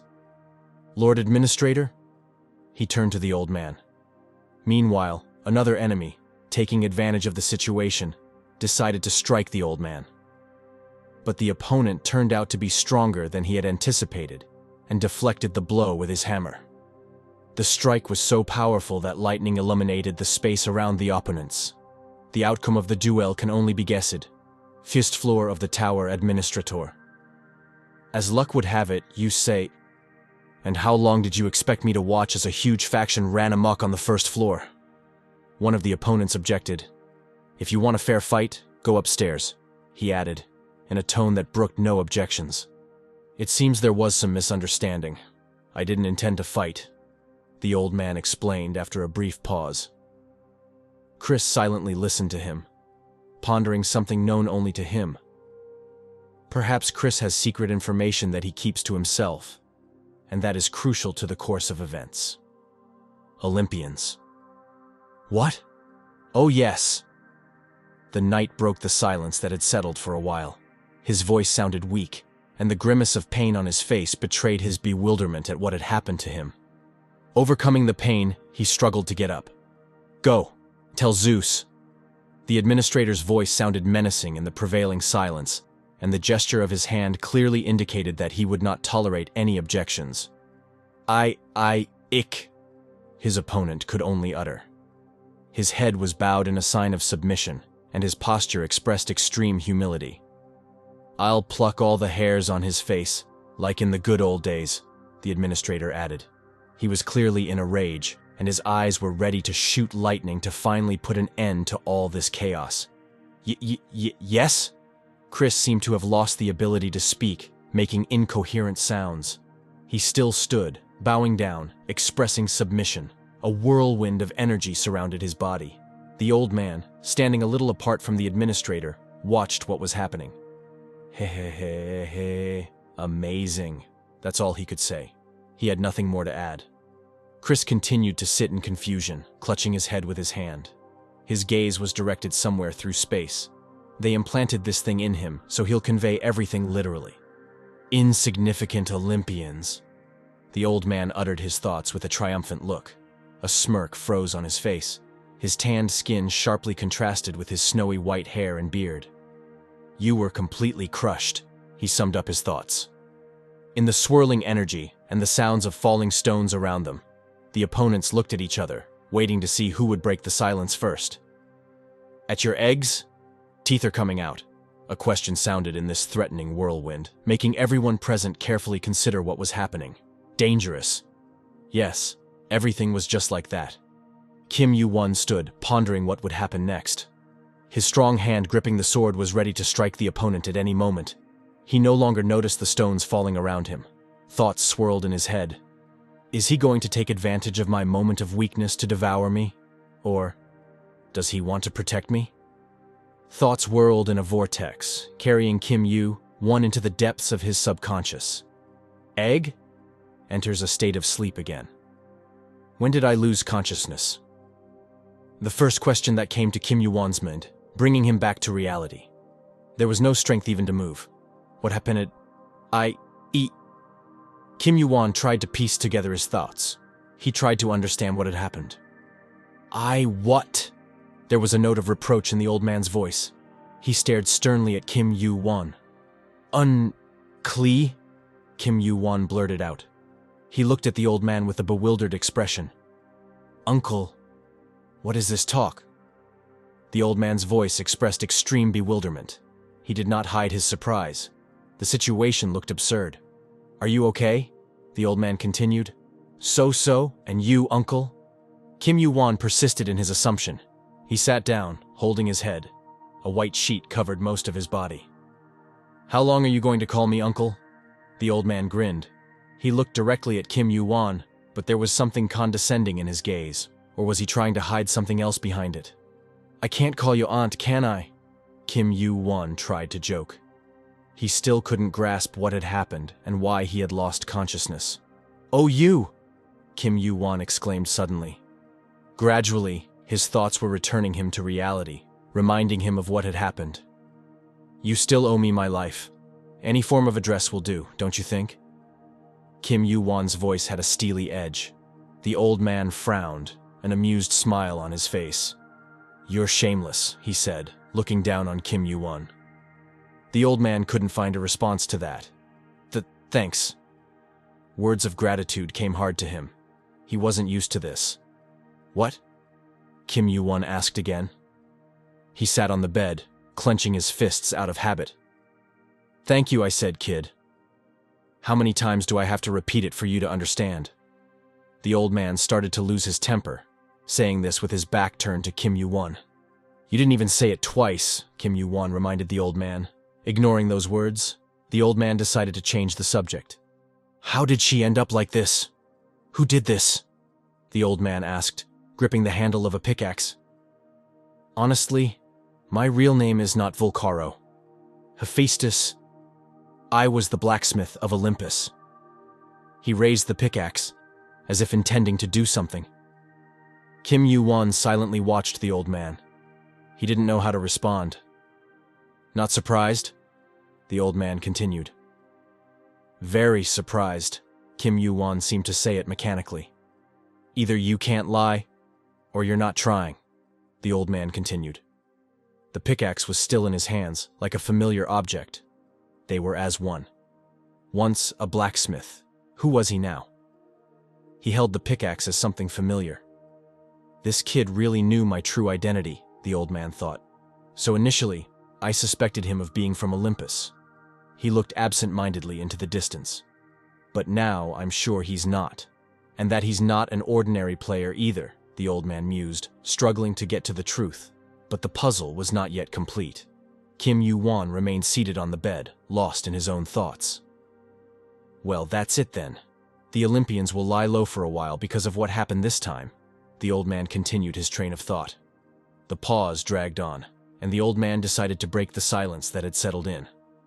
That's why I decided to rent a good forge for a few days. Kim Yu-won listened, gathering his thoughts. Weakness was making itself felt. My principle is to pay many times more for help, be it from a friend or an enemy. The old man decided to unveil some of his mysterious personality. He stared intently at Kim Yu-won, trying to understand what thoughts were crossing his mind right now. Just wait a few days, the old man suddenly proposed. I'll make you the best blade. The offer was tempting. Understood, Kim Yu-won replied with a smirk. He finally decided to get up from the bed. Good. When the sword is finished, I'll go up to the tower, the old man continued. I'll be waiting, Kim Yu-won replied. By that time, he had already stood up and was facing the old man. It seemed that his strength had returned. First, go to the hospital, the old man shouted. After leaving the hospital, Kim Yu-won indeed felt that his former strength had returned to him. It was as if this had become a turning point for him, when he realized even more his power and ability to overcome obstacles. His exclamation confirmed this, and those around him already knew that it was better not to mess with him at this moment. I spent the whole day in the hospital. I can move a little now, Kim Yu-won continued. He looked magnificent in his cloak, his hand gripping the hilt of the blade tightly. a truly great warrior. His gaze was fixed on something in the distance. I thought I would personally confront Olympus only after the 10th floor. But things didn't quite work out. Kim Yu-won's thoughts smoothly transitioned from one to another, like a quiet river. Well, there was still a lot of benefit. Olympus will have to be more cautious about the administrator due to what happened this time. So, they will find it difficult to act freely on the first floor for at least several years. And the relationship with the uncle has become similar to what it was before rebirth. Kim Yu-won summarized his thoughts. And there's this, he remembered. His hand clenched tightly into a fist. Everything that happened will have a strong impact on the upcoming second Gigantomachy. Kim Yu-won continued his monologue. But constantly controlling this stone is difficult. He opened his fist, and an unusually shaped crystal gleamed on his palm. It resembled a tear. The difference in power with Aid's helmet is enormous, no matter how different it may be from the completed helmet, said Kim Yu-won. Is there a difference in the user? Thoughts kept him awake. He held the crystal in his hand, from which emanated a cluster of dark, cold energy, illuminating the space around with a bluish glow. The main character stopped for a moment to reflect calmly. The hand with the sword was almost relaxed. Well, after processing, 3 changes are noticeable. True. Stone of the Dark God, a shard of the original darkness, stores mana of boundless darkness. Classification, ingredient item, possible concealment. Mana attribute of darkness increased by 50%. Mana enhancement attribute of darkness increased by 30%. Mana consumption of the darkness attribute reduced by 30%. In the description, unclean has disappeared, and the percentage of resistance, enhancement, and consumption has increased, Kim Yu-won noted. And finally, Ada's summoning. Hell, the very definition of aid, and something like the source of his power. Judging by the limitation, it's impossible to summon the full power. Even so, the true essence of the power of the Stone of the Dark God can be understood. Kim Yu-won tried to piece together this puzzle step by step in his thoughts. The Stone of the Dark God is closer to a conduit of power than a storage. He continued to unravel the thread of this unknown puzzle in his mind. Anyway, I learned to use it. To some extent, I'm starting to understand. A logical chain was forming in his head. Kim Yu-won paused for a moment on the road. Stopping, he listened to the sounds around him, his thoughts wandering, taking him to the past and the future. Kim Yu-won again felt the pulsating rhythm of his heart and realized that time was moving forward. He continued his journey on the road, but this moment of pause left him with a feeling of inner peace and inspiration. I'll start, no, he said. New message from Hephaestus. Come. As expected, it's time for the sword, Kim Yu-won recalled. He headed to the workshop to get the promised gift. Climbing the wooden stairs, he found himself inside a tall building. A fairly large workshop, probably worth a lot of money, Kim Yu-won noticed. He relaxed for a moment, looking around. His hands were free and awaited the touch of his new sword. Well, Uncle's quality items cost tens of thousands of points even in the worst case. His conclusions left no doubt about it. The first thing his eyes focused on was the warrior's armor and the weapon for battle. All this equipment looked magnificent and was waiting for its owner. And he gets a percentage of the sales of his items in Olympus, logically reasoned Kim Yu-won. Maybe even among rankers, rich people like him are a minority. Kim Yu-won felt a momentary envy, not the best feeling. But what can you do? Judging by the silence, have you finished? Kim Yu-won asked the blacksmith. He descended the steps, entering the blacksmith's workshop. Oh, you've come. The blacksmith had just finished his work and greeted Kim Yu-won. Here, little brother, the blacksmith handed Kim Yu-won the promised gift. It seemed he was satisfied with the result of his work. As always, he gets right to business as soon as I come in, Kim Yu-won thought silently. His hands reached for the gift, but instead of a sword, a surprise awaited him. But we agreed on a blade. What is this? Kim Yu-won didn't hide his surprise and disappointment. In his hand, instead of a sword, there was a piece of wooden block. Kim Yu-won froze in place, unsure how to react. Open it, the blacksmith said. Kim Yu-won opened the wooden box, which turned out to be empty. Kim Yu-won was close to exploding with indignation. His eyes held a silent question. "A surprise box?" he sarcastically remarked, not hiding his bewilderment. "There's nothing inside." "Look closely, fool." The blacksmith was just as indignant as Kim Yu-won. "But what can you see in an empty box?" "What's there?" Kim Yu-won asked with a touch of disappointment. Sliding his finger along the fabric inside the box, he felt something. Something slippery. Gloves? Instead of a sword, just gloves. Transparent gloves. Thin gloves made of a special material. Have excellent mana conductivity. With tuning, it is possible to make them transparent. Kim Yu-won didn't hesitate and immediately tried on his gift. The feeling was unusual, hard to describe. "You made them with a mixture of mithril," Kim Yu-won noticed. Apparently, he was well versed in such technology. "I must say, you have sharp eyes," the blacksmith remarked. Kim Yu-won listened to his feelings about the gift. Nothing's been inserted. Why did he even craft them? Making transparent items is not easy, he reasoned in his mind, and he mixed in mithril, which is expensive. Kim Yu-won stared at the gloves, trying to understand the essence of such a gift. A question without an answer. "There's a groove here." The blacksmith broke the silence. He touched Kim Yu-won's hand, pointing to a certain spot on the glove. There was an almost imperceptible bump. "There's a groove here." The blacksmith pointed to the bump. Inside was the infamous crystal, resembling a tear. Its facets shimmered with a bluish glow in the daylight. "Well, I don't have to explain the principle of use to you, do I? There's no time, and there aren't enough materials. I made it superficially. Use it at your discretion," the blacksmith summed up. In Kim Yu-won's eyes, there was amazement and unhidden delight. "This is truly a gift worthy of the gods," thought Kim Yu-won.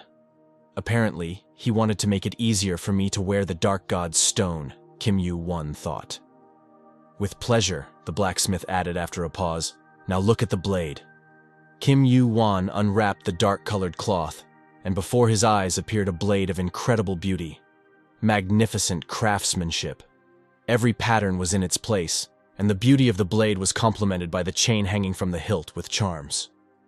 "Perfect in every millimeter," Kim Yu-won exclaimed mentally. What he felt couldn't be put into words. With a ringing sound, he drew the sword from its sheath, admiring his gift. The triangular blade sparkled in the daylight, promising its owner victory in every battle.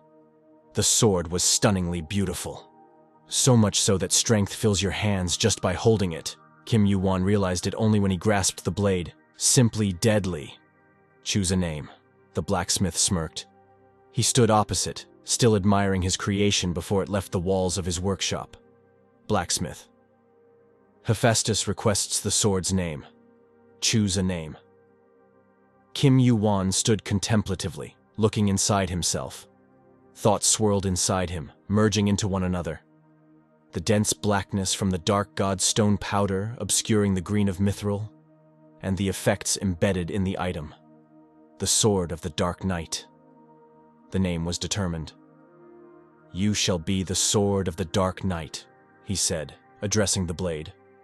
He symbolically held it by the hilt, as if trying to establish contact, merging with it as one. "What?" The blacksmith clearly didn't share Kim Yu-won's enthusiasm for the chosen name. Tastes in names, not my thing. But Kim Yu-won had no intention of changing the sword's name. His determined gaze spoke to that. The sword of the dark knight. "Hephaestus hands over the sword of the dark knight to you. A dark divine sword specializing in darkness and night." The name was chosen not just for its appearance but for its effects. The sword embodied the power and magic of darkness. When Kim Yu-won took the sword of the dark knight in his hands, he felt the cold steel enveloping his hand, as if pulling a shroud of night. The sword emitted a mystical glow, akin to pale moonlight, revealing its essence and the power of darkness. Truly, this blade could penetrate the darkness of the soul, sapping the strength and life energy of the opponent. During this mystical merging of darkness and the sword, Kim Yu-won felt his own powers intensify and become more uncontrollable. the Sword of the Dark Knight, a creation of the blacksmith Hephaestus, crafted from mithril and a byproduct of a special stone. Dark attribute mana accumulation. Stamina regeneration rate in darkness increased by 200% max. Mana amplification in darkness increased by 100% max. Mana regeneration rate in darkness increased by 100% max. Besides the accumulation of mana possessed by the item itself, the recovery rate is beyond common sense. In the darkness, one could fight endlessly and tirelessly.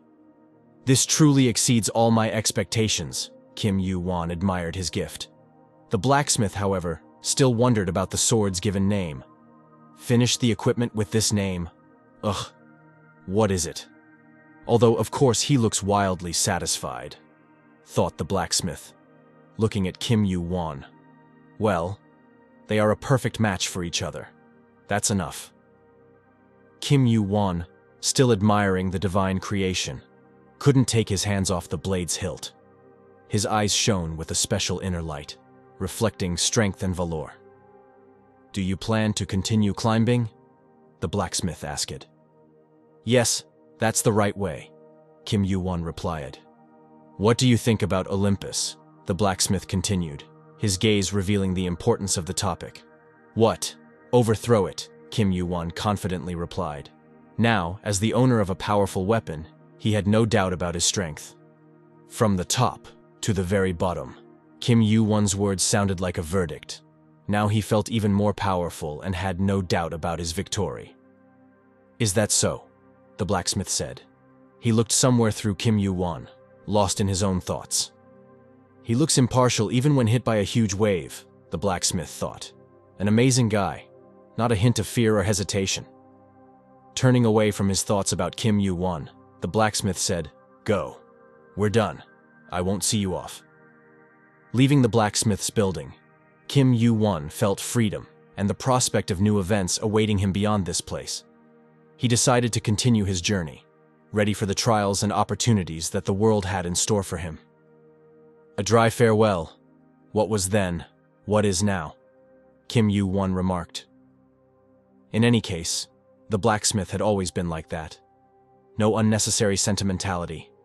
The connection that had been established a long time ago. Memories resurfaced in his mind. Uncle, did you create it from adamantium? It's hard to find even a single piece of ore like yours, Kim Yu-won asked at the time. You said you lost your sword, his uncle replied. To fight those damn outsiders, you need a sword at least of this level. Did you really melt the hammer and then used your own fists in its place? Why? Kim Yu-won wondered. Phew, I'm tired. The blacksmith tried to change the subject. He did look tired.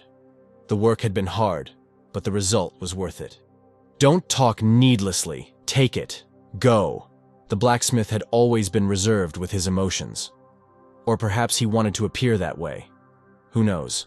But his face, as always, remained impassive. But Kim Yu-won knew that it wasn't really the case. The blacksmith tried to be strict with Kim Yu-won, as if he were trying to forge his character from steel, temper it, make him firm and unwavering. That's how a true warrior should be, to be invulnerable and unbeatable. Well, he pursued a very noble goal. Then it's as if he ripped his heart out of his chest and gave it to me, Kim Yu-won reasoned silently. Aloud, he simply said, I was glad to meet you again. He respectfully bowed his head and walked away. The Coliseum. So much is hidden in that one name. This word brings to mind images and evidence of grand battles and spectacular duels. It was a place where stories and destinies were born, where legends were made and heroes perished. Overseer of the Coliseum, Shuri. A seemingly unremarkable figure sat at the table. The girl sitting there didn't attract much attention with her appearance or behavior. Only the shape of her ears identified her as an elf. She was modestly dressed and maintained a calm and reserved manner. Behind her, scrolls lay neatly arranged on the tables. These scrolls, carefully laid out, seemed to be repositories of knowledge and secrets. Their protected contents reflected the significance and importance of this unassuming figure. They could be ancient texts, historical documents, philosophical treatises, maps, guides, and many other types of information. Under the table was a huge chest, drawing attention with its size and formidable appearance. This chest, made of dark wood, looked like a work of art in itself, exuding an aura of mystery and intrigue. It seemed to hold treasures or valuable items hidden from prying eyes. Its presence created an atmosphere of intrigue and interest, prompting questions about what it might contain. Only a few knew what was inside this enormous chest. Name: Kim Yu-won, a new player who arrived on the first floor 12 days ago, the mysterious stranger said, holding a wooden token in her teeth. Tutorial completion record is the best in history, potential rated at S level. Before her were the dossier and information on Kim Yu-won, written in a special language. Among the newcomers this time, there are many good ones, the stranger added. She thought to herself, Hargan also has good skills, so it was quite interesting. And this Kim Yu-won, who took first place, surpassing Hargan. Her crystal-clear, sky-blue eyes stared at the sphere in front of her. He came alone to the trial, which is recommended for participation by a team. She tried to understand the mystery of Kim Yu-won. Is there no one on this floor equal to him? Something like that? For a moment, a smile illuminated her delicate elf-like features. Well, this place is impassable for anyone, even if you send rankers here. It seemed that the elf was not very friendly towards the main character. Let him try as much as his soul desires, she decided. Testing room on the first floor. Coliseum. At first glance, the room appeared to be a majestic and powerful space. In the center of the hall was the arena, the space where battles and trials took place. It was covered with sturdy stone slabs ready to withstand the pressure and movement of combatants. Around the arena were the stands where spectators could watch the duels and cheer for them, adding grandeur and excitement to the hearts of all who stepped into this arena. Various trials and battles were held here, testing the strength, agility, and skill of the warriors. It was a place where destinies were decided and great feats occurred. This is where the presence of martial prowess is tested, Kim Yu-won realized as he carried on his inner dialogue. A straightforward trial where all you need to do is defeat your opponent. His expression revealed his nervousness. He looked at the illuminated scoreboard displaying the rankings. As expected, Sun Ukun is in first place, Kim Yu-won noted. Comparing it to my record before rebirth, it's unbelievably high. The internal tension he felt at that moment did not allow him to relax, and his hand calmly rested on the hilt of his blade. Back then, my record was in the 12th position, he reminisced. I see a name I'm pleased to see. Kim Yu-won looked at the scoreboard, noticing that Hargan was in 12th place. The 16th round, not bad at all. Maybe his position is even higher now than before the rebirth. He's received the Hand of Thunder and is soaring higher and higher. He gently drew his sword from its sheath, illuminating the space with a cold gleam. I don't know which floor he's on now, but I'll catch up to him soon. His words were accompanied by the cold sound of the blade he pulled from its sheath.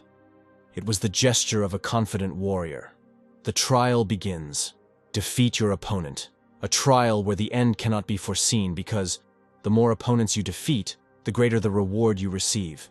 If you aim for the rankers, you must challenge your limits. These tenets were engraved within every warrior, and Kim Yu-won adhered to them. After all, he was not just an ordinary warrior. He had to become someone much greater and stronger, to surpass himself. And he would do it. Kai-iki, Kai-i! A martial cry tore through the air. The contingent in the Coliseum was diverse. Some looked quite intimidating and could frighten inexperienced or weak-willed newcomers, but nothing would stop a true warrior. Kia, ah. The orc always made this cry to intimidate the opponent, or to bolster his own confidence. He was just as much a warrior as everyone in these competitions. But the one from whom the cries emanated looked particularly intimidating. Enormous fangs, pointed ears, but his eyes drew special attention. Red, as if they were straight from the depths of hell. Well, an intimidating appearance doesn't necessarily mean an invincible warrior. Kim Yu-won held his sword with confidence, his face showing neither fear nor doubt. That's how the face of a confident warrior looks. And that's what he was. Skill, mana blade. Kim Yu-won's sword was an extension of himself, unified in strength and skill. The blade was expertly crafted with excellent quality and elegant design. His blade was sharp and durable, capable of withstanding the strongest blows and piercing armor. Kim Yu-won's sword became an extension of his strength and skill through training and dedication to the art of the blade. He wielded this weapon skillfully, executing his movements with unmatched grace and precision. The sword became an extension of his hands, his thoughts, and his soul. So, as expected, his opponent was defeated. Kim Yu-won, with complete control over the situation, overcame the orc and demonstrated his superiority in combat. Fate of the heavenly completion increased by 0.008%. You have passed the trial of the first floor. The trial of the first floor ends here, Kim Yu-won summed up, but my true mission begins now. Do you challenge the next trial? I do. Kim Yu-won answered without hesitation. The next trial opens. The second round begins. It can't be. The beautiful elf was genuinely surprised. Her celestial eyes expressed extreme bewilderment. Hargan also managed to kill a couple of orcs, so I expected something similar, but she didn't yet understand the nature of her surprise. The orc let out his final cry and fell defeated forever. The elf's surprise turned into undisguised admiration.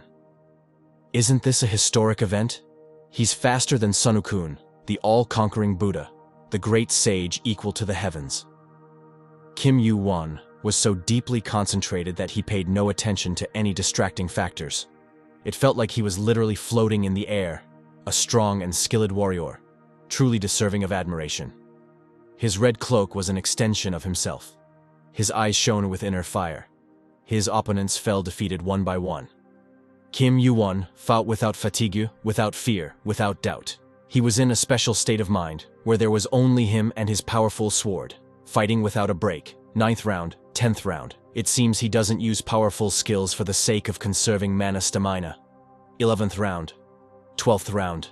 Kim Yu-won seemed to no longer pay attention to the number of defeated opponents. He acted as if he didn't see the trials he was going through. Looking much further, he aspired to the rank of the highest ranking record. 14th round. 15th round. Do you challenge the next trial? I do, Kim Yu-won replied, feeling even more of his strength surging. He confidently moved towards his great goal. Fire in his eyes and unmatched power in his hands. Fiery eyes take control of the giant fire. Skill. Giant fire. Huge sword. Holding on? All right, there's no point in dragging it out. Kim Yu-won made his decisions lightning fast. Another opponent fell defeated by his sword. The giant's strength seeped into his hand, low mastery level. It seemed Kim Yu-won wasn't just defeating his opponents, he was taking their power. Low stamina, partial gigantification. The spirit of battle hung in the air, filling it with energy and tension. Everyone present, warriors, spectators, or even nature itself, felt this atmosphere, giving significance to every moment and making it unforgettable. In this spirit of battle lies the true essence of struggle and the pursuit of excellence. Another opponent stood in Kim Yu-won's path, but there was something special about him, setting him apart from the rest. It wasn't his appearance. He had a bandage over one eye. No, there was something else in this warrior. Respect and honor. My second defeat. The warrior with the bandage felt disappointment in himself. That silver-haired youth was incredibly strong too. For the first time, I encountered an opponent who kept getting up, no matter how many times he was injured or pierced. He recalled. And still, the difference in strength was barely noticeable back then. But you are much stronger. This truly great warrior addressed Kim Yu-won. Yes. To Kim Yu-won, this warrior was a rival worthy of respect and admiration. If your sword weren't so worn out, I would have probably had an even harder time. Kim Yu-won expressed his respect. It's obvious, but in the end, you won, the warrior with the bandage said. He was already losing his strength, but a spark of life still remained in his body. And yet, thank you. Thanks to you, I was able to experience battle again. The warrior couldn't finish his sentence. It seemed life was leaving his body. Kim Yu-won didn't often experience this, but right now, he regretted that this warrior was his opponent, and not an ally. Level increased. Stamina increased by 1. Agility increased by 1. Strength increased by 1. Kim Yu-won still touched the face of the great warrior. Time froze for a moment in contemplation and in the space between worlds. Completeness of heavenly fate increased by 4.78%. 19th round completed. Now I've caught up to Sun Wukun. Kim Yu-won felt satisfaction with himself. He was gathering his strength before the most challenging trial ahead of him. Finally, the last one. The 20th round, which no one has been able to pass. Kim Yu-won felt inner excitement. He knew he would go this far in the trials, but what he was experiencing within himself right now was difficult to describe in words. Do you challenge the next trial? I do. Kim Yu-won didn't even think about stopping, being practically at the final goal. Chapter 33. Level increased, stamina increased by 1, agility increased by 1, strength increased by 1, completeness of heavenly fate increased by 4.78%. 19th round completed. Finally, the last one, the 20th round, which no one has been able to pass. Kim Yu-won savored this moment and at the same time felt excitement for what lay ahead. How will it all end? Will he be able to surpass himself? Do you challenge the next trial? In case of no response within 30 seconds, you will be moved to the next floor. They don't even allow me to catch my breath, Kim Yu-won remarked. They move. 18. But yes, if they gave enough time for rest, there would be no point in the Coliseum test. Kim Yu-won understood the essence of the Coliseum tests. Good. Kim Yu-won gathered his strength and replied, I'm throwing in the towel. 10. You challenge the next trial. The final trial begins. These powerful anger and energy. Kim Yu-won wanted to hold on to this decisive moment for at least a moment. It penetrates to the bone. Will he really appear here? It seemed Kim expected to see someone special. He stared intently ahead, waiting for the opponent to appear. He held onto the sword with both hands, as if it could double his strength. Oh, how he wished for it. The giant's power is absorbed into his hand. The boss of the final trial appears. Shik. The exclamation filled the air with its powerful, destructive energy. Before Kim Yu-won's eyes appeared the blazing, fiery eyes of an unbeatable beast. Shi-ik. It sounded again, this time very close. Kim Yu-won struggled to control his emotions. The moment of the opponent's appearance was unexpected, and it showed on Kim Yu-won's face. The opponent he was about to face was incredibly strong and dangerous. Ka! Kim Yu-won tried to strike his target, but it was not easy. It seemed the opponent was everywhere at once, elusive. Is he overpowering me even with the power of gigantification? Kim Yu-won thought, clearly not expecting this. Tsk! Kim Yu-won did not restrain his emotions. It felt like he was fighting against air filled with very dangerous energy. Who is he? Who is his elusive opponent? The 20th trial of the first floor. I lost consciousness from his tail strike and was eliminated. With my resilience, I was able to survive it, but otherwise, it would have been instant death. Only one head and one tail. But it was definitely him. Even though this is the final trial. How did he end up on the first floor? You couldn't be wrong, right? Hey, Kim Yu-won. Do you think I wouldn't recognize him? Kim Yu-won feverishly tried to piece together his thoughts. He needed to put this puzzle together into a complete picture. A serpent with 8 heads and 8 tails.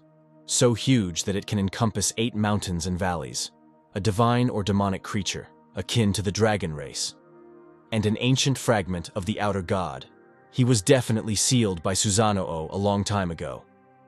I didn't expect him to really be here. The Lords of Order truly work tirelessly. Kim Yu-won voiced his guess. Dispose of the 8th head of Yamata no Orochi. Who set such a level of difficulty? Kim Yu-won tried to find an answer. The dragon's eyes, radiating incredible power. Mystical energy filled with determination, penetrating deep into the soul and causing tremors in those who dare to stand against it. Ki ya ya ya! This cry was ready to split the space around. Kim Yu-won had a challenging task ahead. He had to fight and think at the same time. As I was told, he has one head, and it's the smallest one, but Kim Yu-won sought the answer he needed. With my current body, one wrong move with the head, and I'll die on the spot. Kaya! Kia ya ya! The air shook again from the cry. The dragon possessed incredible strength. He was invincible. Kim Yu-won was almost exhausted, but he was not giving up. He didn't come this far for nothing. Strength. The attacks aren't that significant. Kim Yu-won thought, tsk. Even with the sword of the dark night infuse it with the energy of the stone of the dark god. The scales are so strong that it's as if the strike has never happened. Kim Yu-won couldn't understand the mystery of the dragon's strength. If you look at it this way, the test is incredibly difficult. Kim Yu-won began to realize how daunting a task lay ahead of him. Kia ya ya ya! The dragon let out a powerful cry, delivering blows.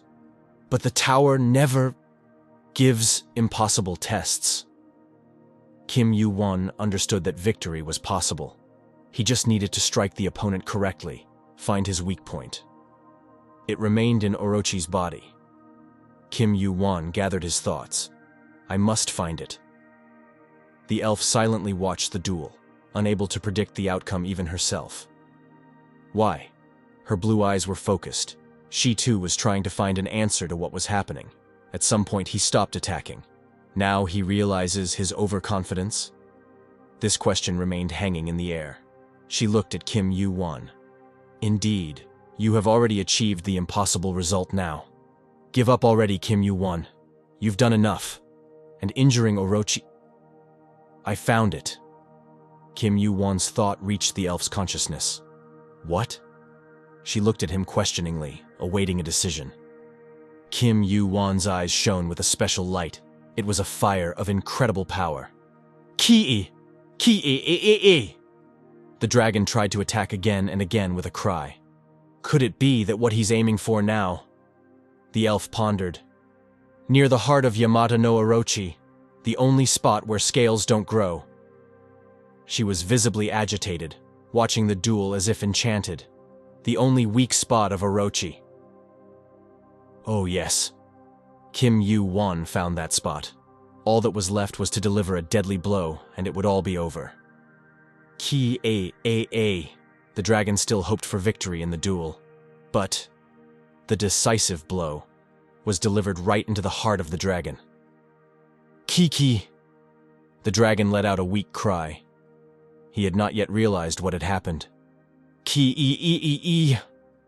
Orochi's final groan before his spirit left his body. K. Kim Yu-won did not rush to retrieve his sword from the bleeding wound of his opponent. He had to make sure that it was finally over. He endured. He emerged victorious. And you still won't calm down, Kim Yu-won thought, looking at his opponent's final struggles. This. Absurd. Special. No, this. The elf still could not believe what had happened. The malicious serpent, wielding magic and able to encompass 8 mountain peaks and valleys with its body. Only the highest-ranked adventurer, Susanoo, could subdue this catastrophe that had nearly destroyed an entire floor of the tower. For this, he used an indestructible, mysterious sword. That was enchanted to seal the creatures it pierced. Susanoo left a wound on Orochi's heart that would never heal and became his only weak spot. Myth has been reborn. The question or statement dissolved into the air. Kim Yu-won could finally relax. The enemy was defeated. Now everyone would know who the strongest warrior to ever step into the Coliseum was. Legend reborn. Such words from the elf meant a lot. You have defeated the 8th head of Yamata no Orochi. Level increased. The completeness of fate has increased by 12.85%.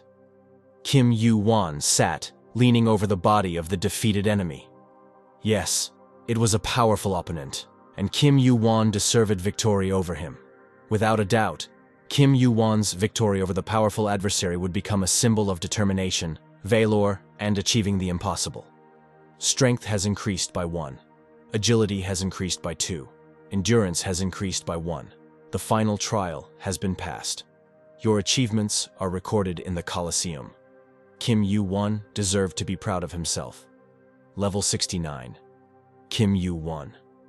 Even at the 19th trial, my level increased, but this is getting serious. It's hard to raise the level above 60 with just bearable hunting, Kim Yu-won thought. Now he could afford to relax a little and analyze himself as a warrior without hurry. Now there are only 31 levels left until the 100th. He set himself a task to complete. The level is increasing faster than I expected. Participant Kim Yu-won, a voice sounded somewhere behind him. Swift, inconspicuous movements, concealing traces of presence. An elf with 6 blades on her waist and behind her. Overseer of the first floor trial, Shuri. You are Yamata no Orochi? No, the elf said, looking at Kim Yu-won. You knew about the weak spot? The tower doesn't provide impossible trials, Kim Yu-won replied. Although it was the final stage, the difficulty level seemed excessive to me, so I took a closer look. They stood in the Coliseum hall next to the defeated dragon, and from their appearance, one could mistake them for allies, but it wasn't that simple. So you found a solution? Kim Yu-won added. Are those fiery eyes with golden pupils? The elf inquired. But Kim Yu-won rejected her assumption. They haven't reached the stage of golden pupils yet. Fiery eyes and gigantification, the elf deduced. A player with skills of top-level peak rankers. Olympus, or the heavens. The air of a great sage equal to the sky? She continued to ask questions. Well, no matter which faction you belong to, now I'm convinced. Kim Yu-won pondered. His gaze was directed somewhere in front of him. Don't worry.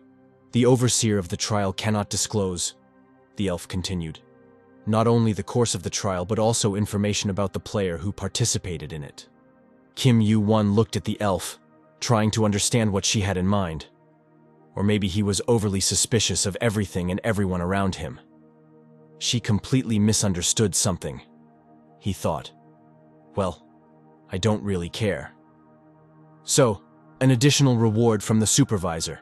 The elf interrupted his thoughts, holding one of the blades in her hand. He said to give this to the player who can pass all the trials of the first floor. It was a dark, golden-colored sword with scale-like patterns on the hilt. This pattern gave the sword an exotic and sophisticated look, and the dark golden color added luxury and mystery to it, symbolizing the strength and wisdom of ancient secrets. Dragon scales. Quite symbolic. Looking at Orochi, I thought the day I would pass on this sword would never come, the elf said, handing the sword to Kim Yu-won. But an owner has finally been found. Check it out. I don't know what it is either. Kim Yu-won stared at his gift, trying to determine its essence and feel its nature. It was like deciphering a riddle or unraveling a mystery. He tried to uncover the hidden meanings and messages contained in this mysterious blade, because what holds special significance for one warrior can be entirely different for another. Kim Yu-won understood that he would have to understand and appreciate the gift at his own level. The blade had a slanted end. It looked as if it had been broken, possibly in the midst of battle. What is this? Low quality. The elf herself was unpleasantly surprised. Was there some sort of catch or mockery? So it was here, Kim Yu-won thought, looking distantly at his reflection in the facets of the blade. The Totsuka blade is a fragment of a sword, long ago used by Susanoo to sharpen the Yamato no Orochi. It contains a special power, but you can only retrieve it by finding all the fragments and assembling the sword. All right, now it's clearer what to do next, Kim Yu-won guessed. If you're not satisfied with the reward, I'll talk to the manager. The elf clearly felt awkward. It's okay, I'm satisfied, Kim Yu-won hurried to reassure her. This is just a bonus. The real reward is given separately. All trials on the first floor are completed. Received 20,000 points. All stats increased by 2. Received Totsuka blade fragment. Received the 8th heart of Orochi. The 8th heart of Orochi. The 8th heart of Yamata no Orochi, sealed and divided by Susanoo. It possesses mighty power. A strong poison was stored in the heart. It cannot be taken in the usual way. In Kim Yu-won's palm, There was a red crystal in the shape of a blood drop, shimmering with its unusual facets in the daylight. Such crystals are often considered symbols of energy, strength, and mystique. The blue drop shape concealed the power of survival and could symbolize sacrifice or overcoming difficulties. But if you neutralize the poison, you can obtain such a miraculous remedy that even the highest ranker will desire it. I wasn't sure, but it's still part of the reward, the elf interrupted Kim Yu-won's thoughts for a moment. The value of this item can't be calculated even in points. Congratulations. I'll give you one piece of advice. Don't take it without thinking, she hurriedly added. Thank you for the advice, Kim Yu-won replied. Then, egg reacts. Egg complains of hunger. What? Kim Yu-won tried to understand what was really happening. Egg reveals itself. Kim Yu-won and the elf were puzzled for a while. There was something unusual and unfamiliar in the space around them. What is this energy? The elf broke the silence first. The egg doesn't hatch. So, by revealing itself, it means the elf and Kim Yu-won felt a presence. But who was it? How did he get in here? This place is protected by the tower's power. The elf couldn't understand how this could happen. Eyes were watching them. The eyes of someone very powerful. This something created an atmosphere of mystery, authority, and potential influence on events. Who was really watching them and waiting for something to happen? Hold on a second, Kim Yu-won exclaimed. He assumed a defensive stance, ready to deflect an attack. Wait a little. He didn't finish. Something prevented him. What? Egg? Consumes the 8th head of orochi. It's eating a corpse? The elf was bewildered. The corpse of orochi belongs to you, so it no longer concerns me, but... She looked at Kim Yu-won, expecting some reaction from him. Is this also your ability? But it seemed Kim Yu-won had anticipated such a question. Something like that, he answered. But honestly, I'm not sure. Full now? Kim Yu-won asked the creature. Egg? Nods. Egg? Sings a song. What is this? It looks scary, but behaves like a child. Kim Yu-won noticed. What is it really? Egg? Falls asleep. Some kind of reaction from it only appeared now, and that means Kim Yu-won tried to find a logical explanation for what was happening. The hatching process has accelerated. Egg. Egg. Whose egg? What will hatch from it? How to hatch it? It's impossible to know. Hatching percentage, 13.58%. Now you understand what it was recently? The elf's question sounded somewhere behind Kim Yu-won. Yes, a little, Kim Yu-won replied somewhat distantly. He was lost in his thoughts. I considered him Sunu-kun's descendant. The elf thought at that moment. But because of this recent power, I already doubt it. The heavens wouldn't hide such a sinister power within. The elf tried to understand who Kim Yu-won really was. It seems you have many secrets. I won't disclose anything that happened here. The elf felt more and more favorably towards Kim Yu-won. I will pray to hear news about you from higher floors. She was about to leave. The same habit of saying goodbye to those who pass the trials, Kim Yu-won remarked. Naive but straightforward, strong and handsome warrior. The elf extended her hand for a farewell. Nice meeting you. Kim Yu-won shook her hand. The Coliseum's leaderboard still displayed the player rankings for the 19th round. First place, Kim Yu-won. Second place, Sun Yu-kun. The atmosphere around the Coliseum buzzed with activity as spectators discussed the competition results. Did you hear? They say the top of the first floor changed this time. For the first time in thousands of years, someone's voice said. Oh, I heard that too. A guy who ranked first in the tutorial made it there, another voice replied. People outside the Coliseum discussed the recent events. The weather outside the Coliseum was calm and warm. People strolled peacefully, not worrying about anything. Did that monster like Sun-kun enter the tower again? The person who spoke stood out among the crowd.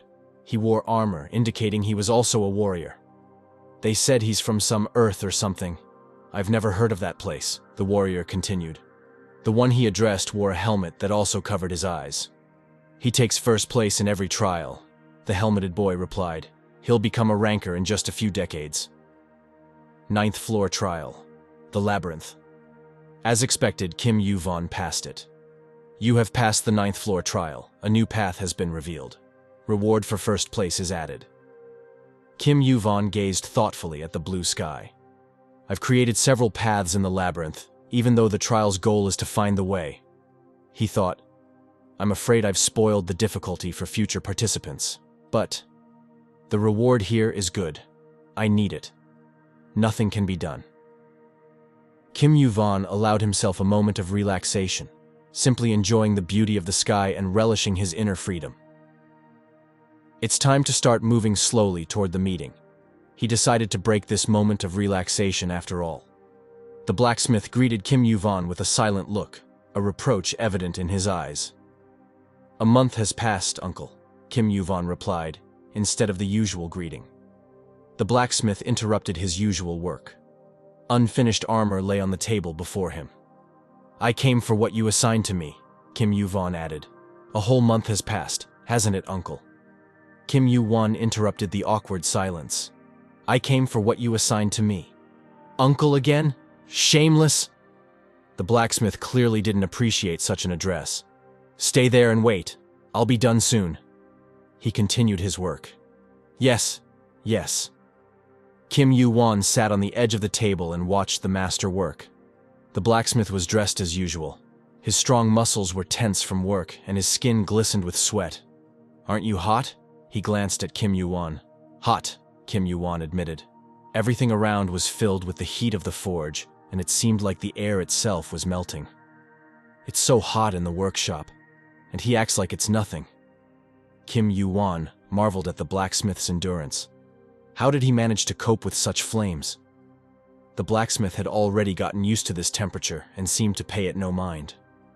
"By the way, the trial on the ninth floor took about 10 days, right?" The blacksmith interrupted Kim Yu-won's thoughts. "Why did it take so long? Did you do something else?"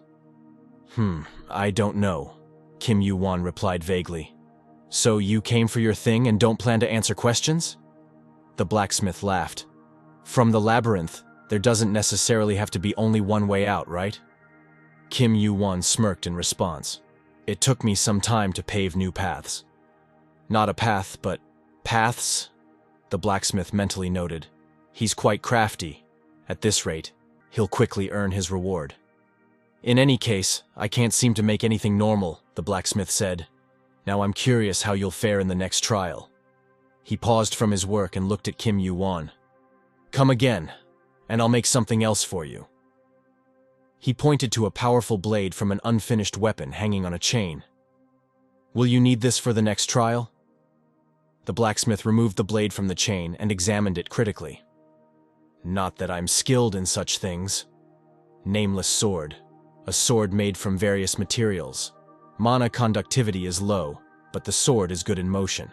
It can be used for slaughtering livestock." "On the contrary, the worst weapon?" The blacksmith critically examined the sword. "Low mana conductivity means high resistance to it, so it was mostly made from minerals used for crafting armor." Kim Yu-won appraised the sword in his uncle's hands. "It must be made from tar, resin, and obsidian," the young man thought. "Mana conductivity is truly terrible. No, it's quite a good item." Kim Yu-won held the blade emitting a calm blue glow. This could indicate that the blade possessed a special energy or was connected to the world of spiritual forces. Furthermore, the blade's glow indicated its special properties and origin. Skill, Mana Sword activated. Failed to activate the skill. An unknown force is blocking the mana. "Well, this is even better than I expected," Kim Yu-won thought. "I like it." He voiced his opinion to his uncle. "Well, thanks to you, I had some fun working on something I hadn't done before." The blacksmith appreciated it in his own way. Who would think of creating weapons from such exceptional materials? Blacksmith. Payment of 10,000 points to Hephaestus. "What?" The blacksmith's indignation knew no bounds. He hadn't even thought about charging Kim Yu-won for his gifts. Take it. If I get used to free things, I'll have problems. Kim Yu-won insisted on paying his old uncle. As he left, he smiled at the blacksmith and said, "Goodbye." Portal next to the workshop. The record of passing the test on the 9th floor has been confirmed. Payment for using the portal is 10 points. Please specify the destination point. Finally, I'm going up to a double-digit floor, Kim Yu-won thought with relief. I'm heading to the world of arts on the 10th floor. Your qualification has been confirmed. We are going up to the 1st floor.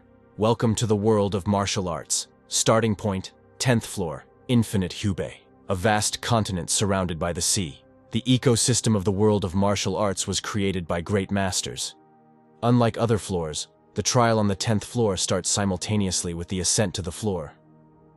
Recruit people from the Dragon Sword Gate. All you need is passion, said a girl in a kimono with platinum hairband, skillfully delivering her speech. If you're a true warrior, come to the sword room. Another warrior in a kimono supported her. His hair was ash-colored, and his eyes were filled with determination and inner strength.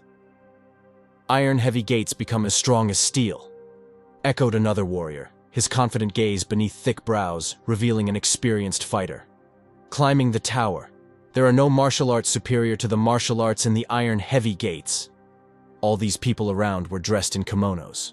They had no additional protection, which spoke volumes. The trial on the 10th floor begins. Please select a division and enter.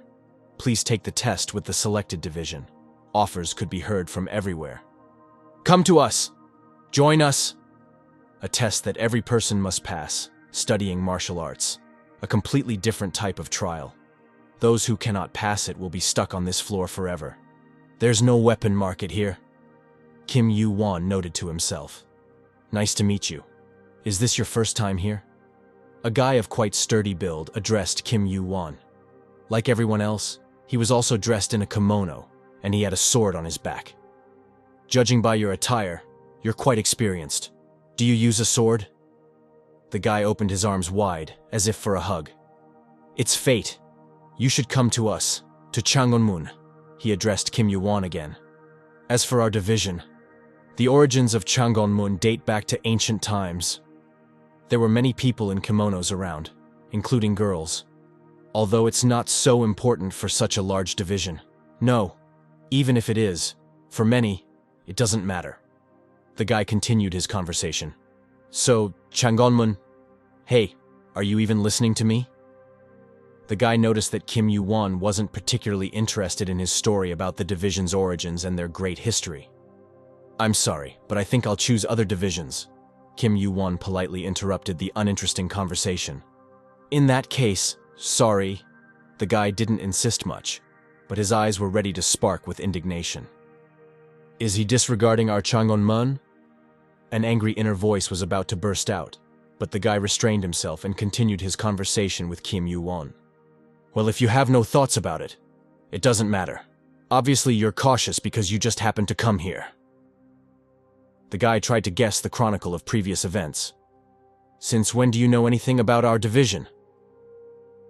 In a sign of his seriousness and determination, he unsheathed his sword. But Kim Yu-won wasn't one to be intimidated easily. Cautious? How annoying, he thought. He's demonstrating his strength, pressuring newcomers. A good way to get attention.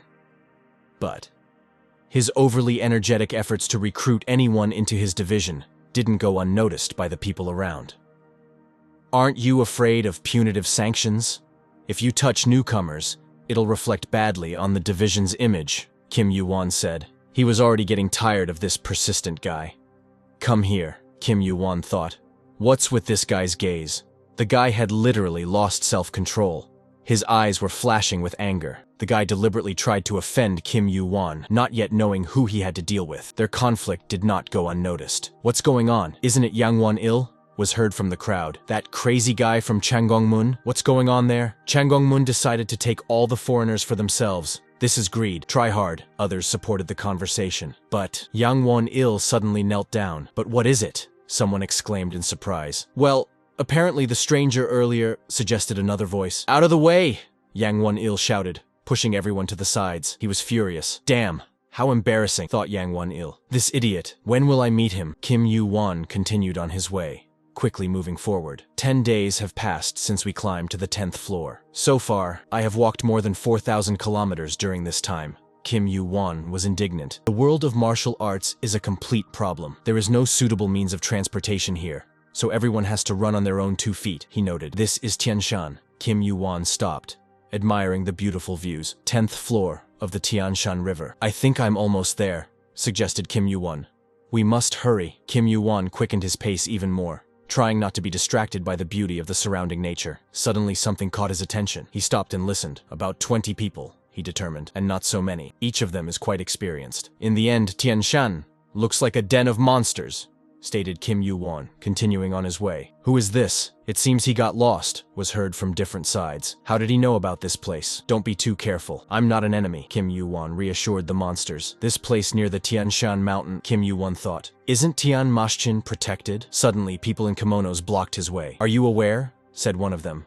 We've already had a similar confrontation, but this can't be compared to what happened, recalled Kim Yu-won. Tian Mashchin, units that have long been against the dominant oligarchy, have been formed in the Moonrise Coalition since ancient times. They say that now they cannot leave the Tianshan mountain. In this place, the issues of the future of the world are being decided. Kwan Hamuk, purebred native of Tian Mashchin, moved beyond the 40th floor. Looking at the energy from the outside, it seems that this is not punks. Looking at Kim Yu-won, Kwan Hamuk immediately identified. What floor are you on? Kwan Hamuk addressed Kim Yu-won. If you want to join us, tell us your name and floor to test your skills. This will not work. Player Kim Yu-won will get a test from Tian Mashchin. Kim Yu-won was ready. The testing of the Tian machines has begun. It's been a long time since a player passed the Protestantism test, said Kwan Hamuk. When I see that I've come this far, Kim Yu-won continued the conversation. You know why players avoid taking this test, right? Kwan Hamuk asked him. Is it because the chances of passing the test are small? Suggested Kim Yu-won. That's not true, Kwan Hamuk objected. The chances are not just small, they are non-existent. Until now, not a single player has passed the test. That's why there is an unspoken rule. Don't pass our test, Kwan Hamuk explained. With the exception of recruiting top-level players, units cannot recruit, no matter how strong you are. Kim Yu-won thought, the strength will inevitably weaken. Here, Kwan Hamuk pointed with his hand. Disposition process has been started. Resistance to the influence of truth. Resistance fails. When you leave the intended path, hallucinations will start. The road looks completely different. You must find a real way out of dozens of roads, Kim Yu-won mentally noted. Careful. Even if you step on the wrong foot, you will get lost. I won't be able to find you until the devil comes forward, Kwan Hamuk warned. So be careful and follow me. He been here all this time, Kwan Hamuk addressed his comrades. Kim Yu-won suddenly disappeared from view. Skill, flame ease. We walked more than 10 roads. Kim Yu-won looked back. How long is it? Kim Yu-won stopped and thought. A 2-way road. He was alone in the forest. Skill, flame eyes. Both roads are real, Kim Yu-won realized, so I won't delve into the truth. I'm sure there is an answer. Kim Yu-won listened to his surroundings to decide what to do next. The wind is on the left side, he determined. The longer you walk, the more the surrounding landscape changes, Kim Yu-won noted. Then he noticed a building with 2 small windmills with only one difference. They were driven by a burner placed below. Entering the house, Kim Yu-won noticed an old man with long white hair. A living historian of the martial arts world, thought Kim Yu-won. An ancient high-ranking one who was alive even before the ancestors of the martial arts world also became ancient high-ranking ones. I've come then, the old man said gloomily. Tian Mashchin, devil. You have passed the devil's first test. The wind is blowing indoors, Kim Yu-won remarked. I think this place looks different from how I see it. I'm actually not standing in a small room. Since when do you know this? The old man read his thoughts. Given that this is a test, from the very beginning, answered Kim Yu-won. How can there be a test where you just need to be comfortable? Walk behind others? I thought you would start watching me before I even went to the exam. He knows how to find his own way and go, the old man remarked. Kim Yu-won folded his hands in front of him as a sign of respect. Accepted, answered the old man. Kim Yu-won continued on his way. After all, there is no system test as such, concluded Kim Yu-won. I said that the questions will be included in the test. Did I make a good impression? Tired of pleasing this old man, Kim Yu-won said with irritation, continuing to quickly move on. Some people say that demons live in the subdivisions of Tian Mashchin, thought Kim Yu-won. trying to find the logic of this. As expected, complete nonsense. An ordinary village. "Come on, you! Kwang Hamuk shouted when he saw Kim Yu-won. "What's going on here? Won't I get tired while I'm telling you? I met the devil," Kim Yu-won thought at that moment. But he said out loud, "I came first." "K came?" Kwang Hamuk emphasized this word, while thinking, "Did you break through the illusions yourself faster than us? Those who know the way. Well, the method is not so important, right?" Kim Yu-won tried to smooth out the conflict. "You are tired of the long journey. Let's go. Famous Tian Mashjin, you provide housing to those who have passed the test." "Ho!" called Kwang Ha-mook. "Should I stop him? I've never heard of a stranger breaking through illusions." Ho responded. "No, even I, who served in Tian Machine for 50 years, constantly remember the road again." Kwang Ha-mook said thoughtfully. "What kind of person is he anyway?" Now, having reached his home, Kim Yu-won allowed himself to relax. "Phew," he said contentedly, when he was finally able to wash off the road dust. But still, allowing his body to relax, Kim Yu-won did not relax his brain for a second. He continued to think, figure out, compare. Such a small task. If the test were a little easier, there would be many applicants. They must be enjoying a healthier life, Kim Yu-won reasoned. The old man is so stubborn as usual, Kim Yu-won thought, sinking further into the water in the barrel. Well, there's probably a reason for that. There is something here, but we still don't know what it is. I still have nothing to lose. The egg wiggles. The egg feel cozy. Ever since I came here, Kim Yu-won noted, it hasn't stopped moving. After resting a little, Kim Yu-won decided to continue doing business.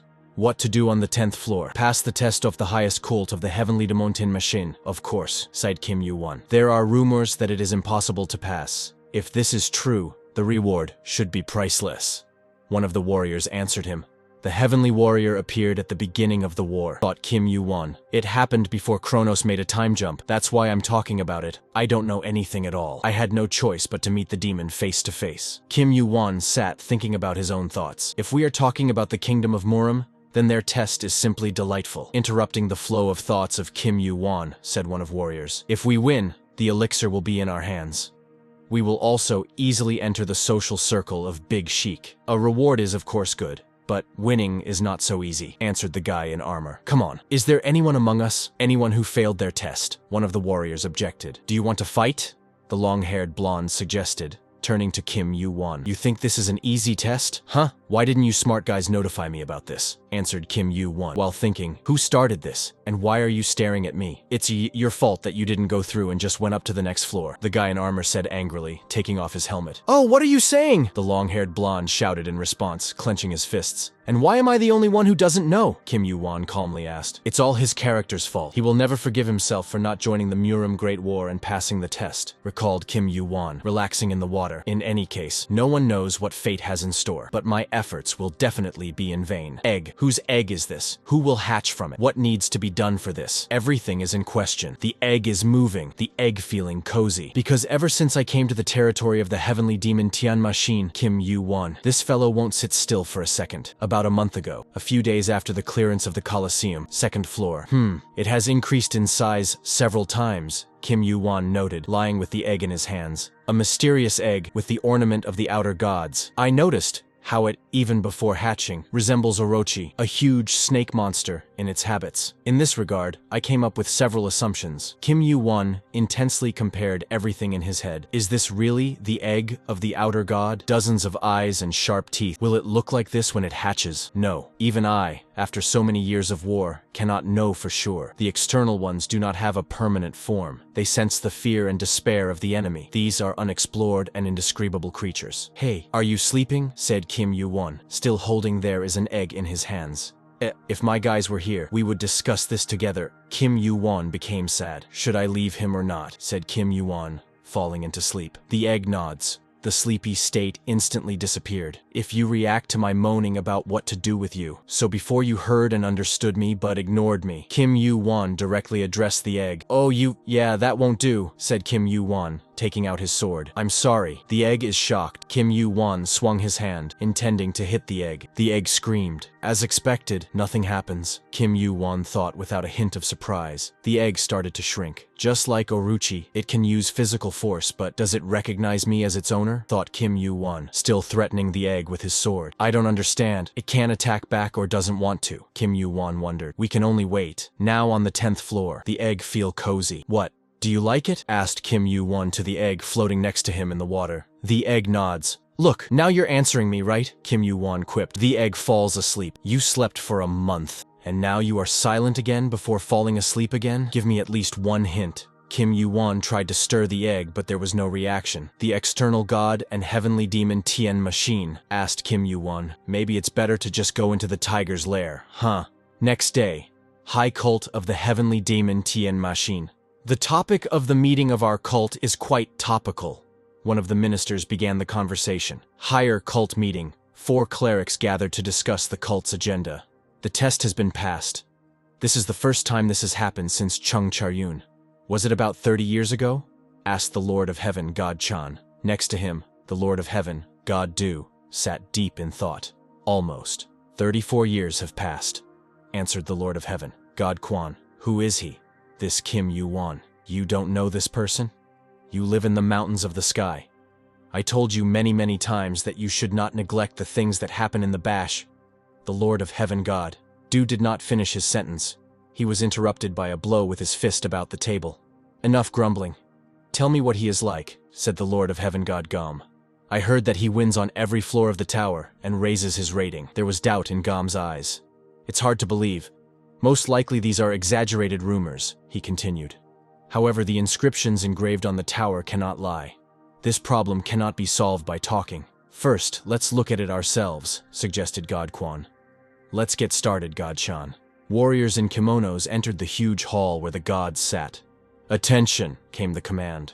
The warriors bowed their heads as a sign of humility. The silhouette of Kim Yu-won appeared on the threshold. Is that Kim Yu-won there? Asked God Chan. Just think. He's not embarrassed by a crowd of soldiers, on the other hand. He's not at all nervous in front of the lords of the heavens of the highest cult of the heavenly demon. Brave fellow, added God Chan. Gom, Do, Chan, Kwan. Kim Yu-won peered into the faces of the gods, determining who is who. 4 gods standing on the pedestal of the highest cult. The second test will be associated not with the demon Tian Mashchen, but with them, this chicken instead of Faisant. Kim Yu-won headed towards the gods. He doesn't look like at all, said God Kwan, the one who could cope with the first test. I really want to believe that the rumors do not lie. Then let's start the second test right now. Please wait a moment. The guy in the warrior's clothes interrupted him. I apologize for interrupting you, but I have something to say to the lords of the heavens. The words belong to the leader of the Black Wind Army, Zhang Charyun. Give me a chance, and let me test this person first. Zhang Charyun asked. Test, what do you think? God Gom asked the lords of heaven. Do everything as you see fit, Zhang Charyun, answered the gods. Thank you, Zhang Charyun thanked. Looking at how restrictions were placed on my skills just because I look hostile, thought Kim Yu-won. You'd think that he's not the last person here. It's worth a try, Kim Yu-won decided, looking at Zhang Charyun, who was preparing for the fight. It looks like this is an unofficial test of the highest cult, Kim Yu-won remarked. Let's see. A test without reward is not a test, said God Gom. Let me think. The winner will receive a special elixir of the highest cult, a capsule of crimson blood. The gods decided. What do you say? Zhang Charyun asked Kim Yu-won. This is more than enough. Kim Yu-won grinned, taking out his sword. The Black Wind team under the leadership of Army Leader Zhang Charyun takes the test. Zhang Charyun's restrictions have been partially reduced. Zhang Charyun's fines have been partially reduced. Knock Zhang Charyun off your feet and get your enemy's recognition. Capsule of purple blood. A pill the color of scarlet blood. This is one of the most powerful medicines of the highest cult of the heavenly demon Tian machine, a very valuable medicine. The restrictions are set to approximately the level of the 30th floor. Quite a bit of difficulty for an unexpected test on the 10th floor, noted Kim Yu-won. What level of difficulty does this test have, considering that the Lords of Heaven came here? Probably the demon Tian Mashin gave them instructions regarding the winner of the first test. Kim Yu-won reasoned mentally. This is a very spontaneous event. Hey, you say your name is Kim Yu-won. Zhang Charyun turned to Kim Yu-won. Well, you passed the first test of the heavenly demon? Zhang Charyun continued, bowing his head as a sign of respect. However, I have no idea what Tian Mashchen saw in you and why he recognized your victory. Now there were notes of irritation in Zhang Charyun's voice. But at this rate, you won't get it because of chatter. Recognition of the enemy, Kim Yu-won interrupted him. unlike me. Zhang Charyun was greatly hurt by these words. He literally went into a state of rage. The fight was quite tough. Bastard! Zhang Charyun did not mince words. Kim Yu-won's powerful blows reached their goal. No! It is you who will not receive recognition, Zhang Charyun shouted. I vowed to devote my life to the highest cult. I gave everything to pass the test. I risked my life to rise to new floors. I wanted to become a martial arts master and revive the cult. Kim Yu-won answered him. I studied various fighting techniques, trained non-stop, and passed the test. But why a foreigner like you? Zhang Charyun did not let up. But who are you like this to get recognition? Why not me? Kim Yu-won was openly surprised, like a small child. Do you want to know why? Asked Kim Yu-won. What is this? Zhang Charyun did not understand what was happening now. Skill. Giantomacy. The power of the giant seeks into the hand. Zhang Charyun received an incredible blow and fell. The reason is simple. You are a weakling, Kim Yu-won said calmly. Am I wrong? From the sight he saw, a barely noticeable smile appeared on Godgum's lips. I haven't had so much fun for a long time, said Godgum. I can't believe it. He's so strong that he didn't even use a sword. Goddu expressed slight admiration. Oh, what would not have happened if there were no restrictions? And so everything is clear. Just look at this weirdo. The warriors from the Black Wind team gloated. Hand him the capsule of crimson blood. Godgum ordered. You passed Zhang Charyun's test. The capsule of crimson blood was received. This is, of course, a minor reward, but I will accept it, Kim Yu-won said, accepting the gift. I didn't try very hard, so this is quite enough. Scarlet blood color pill. This is one of the most powerful medicinal chambers of the supreme cult of the heavenly demon Tian machine. A very valuable medicine. Ha! Well. Don't you realize the value of this elixir? Even those players who were able to climb to the 10th floor cannot even dream of such an artifact. God Kwon was surprised. He behaves as if this is not a test, but childish pranks. I don't know whether this is a bluff or impudence. Goddu was openly indignant. Have you ever studied martial arts? I don't know what school your sword technique belongs to, but you fought impressively. Godgum turned to Kim Yu-won again. I didn't study anything. It's just an imitation of the technique. Kim Yu-won replied. Haha, I have no words. Okay, I'll tell you about the next test. Godgum continued. God Kwon, in the second test of the highest cult of the heavenly demon, your opponent will be me, Poon Baekrim. God Kwon explained, clenching his fist to Kim Yu-won. Iron fist of the cult Poon Baekrim. Of course, this is an unusual duel. You just need to survive my attacks in 3 martial techniques. God Kwon added, the test will take place in 3 months. Before that, get ready, study martial arts. You can use the elixir, and we, in turn, will provide you with everything you need. Training equipment, grain balls, equipment, lodging. You will get everything you want. Note, grain balls are a food that is a mixture of cereals and greens. They are believed to be necessary to satisfy hunger, maintain physical fitness, and prevent weight loss during active training. Iron Fist, Poon Baekrim. He must be much weaker than the 4 lords of the heavenly cult. Kim Yu-won reasoned, but Poon Baekrim's special attack technique makes him quite competitive. Of course, there will be restrictions, but this is still a duel with a rancor. It feels like they are not interested in even one poor guy passing their test. Kim Yu-won tried to understand the essence of the test planned by the gods. But 3 techniques. If there are only 3 of them. Kim Yu-won took a short pause and, let's start right now. He unexpectedly suggested. All those present, including the gods, were stunned by what they heard. God was the first to break the suddenly reigning silence. Chan. Kim Yu-won. Unlike the soldier who was defeated earlier, your current opponent is a rancor. Saying such things without thinking is the same as not respecting the highest cult of the heavenly demon Tian machine. I apologize if I forced you to draw such a conclusion, but I in no way disrespect the cult of Tian machine. Tactfully said Kim Yu-won. Then, God Chan wanted to say something. Okay, answered God Kwon sharply. You took it. If you don't want it in a good way, it will be in a bad way. Stop, Iron Fist. Our master is in charge of this test. This is an unusual duel. God Gum stopped him. Only the demon Tian Mashin can make changes to the test. I repeat to you once again, Kim Yu-won. God Kwon added, I give your 3 months old. During this time, you must train hard and find a way to repel the 3 fighting techniques of our Iron Fist. There is no choice, thought Kim Yu-won. I understand you, he agreed. Is this him? One of them asked Soldier. Yes. That foreigner who contradicted the Iron Fist itself, confirmed another soldier.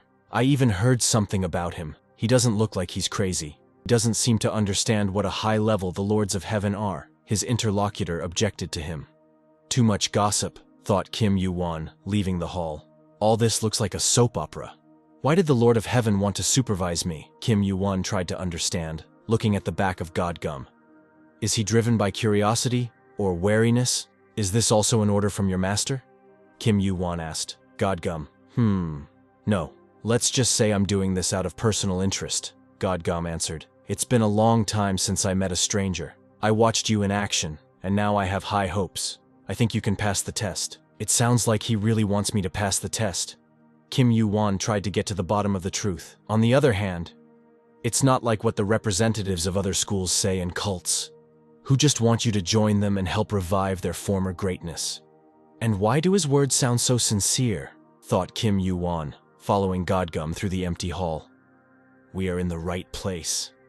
Godgum finally said, if you need to get something, immediately go to the weapons arsenal warehouse or the martial arts library. It seems you still need to go to the infirmary, right? I'll look for weapons and books later, answered Kim Yu-won, returning the conversation to the nuance that interested him. You said that I can use the elixir and hone my fighting skills, and you in turn will provide me with everything I need, right? That's right, Godgum confirmed. You will regret your words, Kim Yu-won replied. After talking with Godgum, Kim Yu-won headed out to the local market, which was not distinguished by its abundance. Everything? What, is there? One of the merchants clarified. Yes, all, starting and ending with this, confirmed Kim Yu-won. This all weighs several hundred kilograms. This will be enough even to win a war with an entire alliance of martial artists, thought the merchant. How did he even put it all together completely used? I will repeat myself, but any medicines that you have left after 3 months must be returned, the merchant reminded.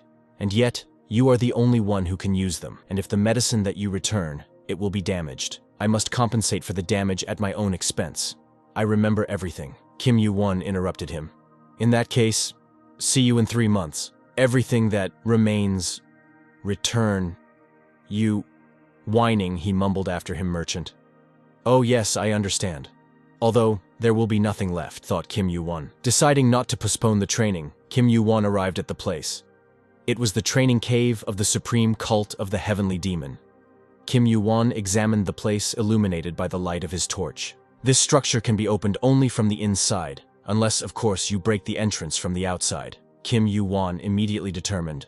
Wonderful. Antler grass has been consumed. Resistance to poisons increases significantly for 24 hours. Poisonous aster root has been consumed. Resistance to poisons increases for 21 hours. The banguk flower has been consumpted. Resistance to 98 poisons will be developed within 46 hours. Oop! Kim Yu-won felt the herbs asking back from his stomach. Boy, before this, I have never taken so many medications at once. It's so disgusting. It would be better if they stabbed me with a knife, he thought, fighting a lump in his throat. Some medicines seem to have mixed with each other and developed poison, but I did everything to prevent them from leading to death. The only thing that threatens me is an upset stomach. I have to endure this. Orochi's 8th heart, Yamatano. Orochi's 8th heart, sealed with Susan, contains strong poison. I wondered where I could get enough medicine to detoxify the orochi poison. But apparently, I was very lucky. Kim Yu-won smiled, admiring the crystal. The egg opened his mouth. What? Kim Yu-won grinned. Well, no. If you dare to think about it again, I will fry you and eat you like a fried egg. The egg is scared. The egg falls asleep again. And now, Kim Yu-won sat down cross-legged and the 8th orochi heart was consumpted. Poison orochi is spreading all over the body, but something went wrong. But Kim Yu-won felt terribly sick. We need more medicine, he thought.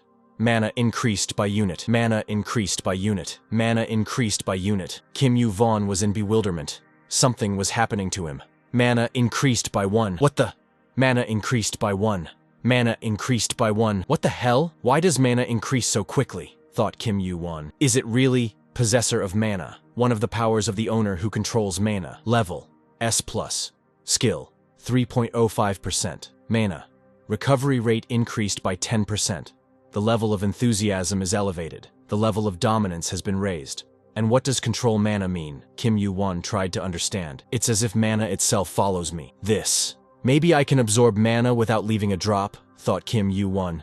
I didn't know it would be so bad. Mana increased by 1. This will drag on for a long time. Kim Yu-won was upset. Mana increased by 1.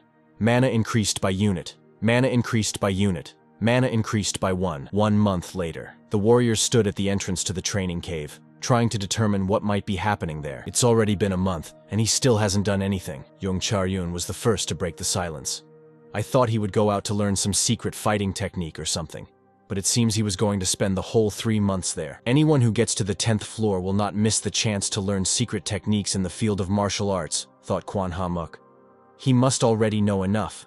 Then what is he doing there? Meanwhile, in order to stretch his still body, the Iron Fist of the cult has completely senated and dedicated himself to hard training. What about Kim Yu-won? It's been so quiet here all month that it seems to me like he's dead, thought Jong Charyun. I don't understand what he's doing with all these medicinal herbs. Jong Charyun expressed his thoughts out loud. Huh? Wait. Kwang Ha-muk interrupted him. The training cave door opens. Have you come to greet me, friends? Kim Yu-won's voice rang out. Kim Yu-won, Kwang Ha-muk said in an uncertain voice. The training was over. Kim Yu-won devoured food as if he was out of his mind, stunning everyone who saw it. Look at you. Have you been starving for a whole month? There wasn't a single grain ball in the training cave? One of those present finally couldn't stand it and asked, I was going to go out anyway. Why do I need to eat all that crap? Kim Yu-won answered, continuing to stuff everything that was on the table. He ate everything? He has 3 stomachs, or what? Thought Chon Charyun, not believing his eyes. So you really ate all the medicine? Why? Asked Chon Charyun. You don't have any open wounds and I don't think you're poisoned, Kwang Ha-muk said, trying to understand Kim Yu-won's actions. Poison. Yes, detoxification. Rare elixirs have excellent effects, but they are difficult to take due to strong toxicity, Kwang Ha-muk thought, looking at Kim Yu-won. Usually no one uses such medicines. That makes sense. Only if you can get them for free. But how badly did you have to be poisoned for all these elixirs to be useful at once? Thank you for the food. I think I'll go. Kim Yu-won finally stood up from the table. Where are you going? Back to the training cave? Asked Kwan Ha-muk. No, Kim Yu-won answered dryly. Where is the martial arts library? Library of the High Cult of the Heavenly Demon. Security here is strict, noted Kim Yu-won. He paused to think before going inside. Are these all groks? I think some of them have a skill as high as the rankers, he thought, stopping in front of the guards. Well, the martial arts library is the most important place for any unit. This is where the foundation of the cult school was laid. And of course, for the highest cult, this place is much more important than practicing various combat techniques. At that moment, the library servant approached. Kim Yu-won, right? I was warned about your arrival. I will accompany you. He addressed Kim Yu-won. Here we are, he clarified when he entered the library hall. Can I borrow any book here? Asked Kim Yu-won. Of course, the servant confirmed, but at the same time clarified. However, on the other side of the door there are books that you cannot look through. Remember this, otherwise you are given complete freedom of action. Please proceed, he said before leaving. It's terrible. They allow strangers to read books on martial arts only for beginners. Kim Yu-won was surprised, taking a book from the shelf. 3 times? No, even 4 perhaps. I've been to many martial arts libraries, but I've never seen anything like this before. This book should be fine. There are 2 months left before the test. He opened a book with images of combat positions. I should master everything within a month. How can we defeat the Iron Fist? He's one of the best warriors and a master of martial arts, thought Kim Yu-won, simultaneously repeating the movements from the pictures. Maybe there will be something more suitable here. He took another book from the shelf. The Source of the High Cult of the Heavenly Demon Tian Machine. The Origin of the Martial Arts Taught by Chong Mujin. Kim Yu-won looked at the book. The Spirit of the Heavenly Demon. God Gom was sitting at the table, looking through something in an open book. 3 months? He asked. Yes. He spent a month training, then spent another month in the library reading martial arts books, Godchan replied. When I went to check on him, he was going to look through all the books in the library. Oh God. One person is not capable of doing all this in 3 years, but he plans in 3 months. It's just weird. Remember how he took a lot of medicinal herbs, reminded God Gom. Not only that, I think he's just wasting time. No matter how I look at it, it seems like he's not someone the Lords of Heaven should waste time on. God Chan expressed his opinion. Exactly. I also don't understand his behavior and don't know what to expect, God Gom agreed. But it's for this reason that I'm watching him closely. The sun is still high in the sky. Why are you leaving already? Usually you stay there until late, the librarian asked. And I'm done, answered Kim Yu-won. I've already found everything I was looking for. He seems to defy my expectations, the librarian noted to himself. A month later. 1 month for training, 1 month in the library, stated God Kwan. I spent the remaining month again in the training cave. Reception of the training hall of the high cult of the heavenly demon. Am I doing something wrong? Did these 3 months do him any good or not? God Kwan said after finishing his training. Everyone seems to have high expectations for outsiders, so I'll try not to kill him. Training hall of the high cult of the heavenly demon. It's been a long time since there was such a pleasure for the eyes, said one of the soldiers, watching the gods training. We don't have many opportunities to look at the abilities of the Lords of Heaven, the second soldier agreed with him. I heard that Kim Yu-won is also famous, and large guilds are even making a fuss, trying to take him away. The soldier stopped short, mid-sentence, seeing God Kwan descend into the hall. This really is an iron fist, the first soldier said with admiration. Wow, this is the first time I've seen him. He really inspires a piercing feeling of fear, admired the second. The highest cult has weakened. I can't believe that they only have people like this left. God Kwan looked sadly around the hall. Everyone be quiet! God Kwan commanded loudly. The upcoming battle is not an ordinary battle. It is a test of the heavenly demon. Everyone must demonstrate their manners. What's wrong with the atmosphere? Kim Yu-won became wary as he entered the arena. You're late, Kim Yu-won, answered God Kwan. Am I at the wrong time? Usually, the main character always appears at the end. Kim Yu-won said pathetically. You're always talking in vain. Okay, let's start. I'm interested in how much you have improved your skills over these months. Moved on straight to the point, Bog Kwan. The second test of the high cult of the heavenly demon Tian machine begins. You will regret giving me these 3 months. Kim Yu-won was more confident than ever before. Dodge or block iron fist's triple attack. First attack, divine thunder. God Kwan demonstrated unprecedentedly strong power, but Kim Yu-won did not yield. Phew. Kim Yu-won exhaled, catching his breath. Considering that this was only the first attack, he thought, I won't be happy if I get caught. Are you dodging? Good decision. God Kwan understood the strategy of his opponent. If you try to block, then there will be no life left on you. Mana. No. In the Murim Kingdom, they call it eternal energy. In order for the ranker on the 10th floor to be able to use so much energy, they lowered the limit, very thoughtfully, Kim Yu-won noted. This is my second time fighting a ranker, but our levels are different. Chris was injured and his limitation was greater, recalled Kim Yu-won. Also, compared to the Iron Fist, he was clearly weaker. So, God Kwan said, positioning his palms in a special way to deliver a stronger blow. Second attack. Try to avoid it now, God Kwan warned. The fists are getting faster. Kim Yu-won felt as he continued to repel his opponent's attacks. 100 blows of thunder fists. Skill. Flame eyes. Battle prediction activated. Kai! Ik! Cried Kim Yu-won, repelling the powerful blow of the god.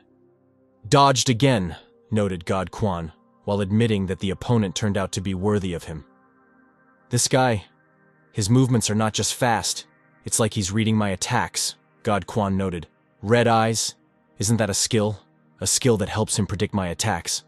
That's why he was so confident. Ku. God Kwan grinned. Ridiculous. Now that he had identified the reason for Kim Yu-won's resilience, God Kwan intended to strike more cunningly. Martial arts are more than just auxiliary skills. God Kwan seemed to be trying to convince Kim Yu-won that he had chosen the wrong strategy for himself. This time, While we are under the same sky, you will not be able to dodge, Quan threatened. The rest of the gods from above carefully watched the fight, catching every move of the opponents.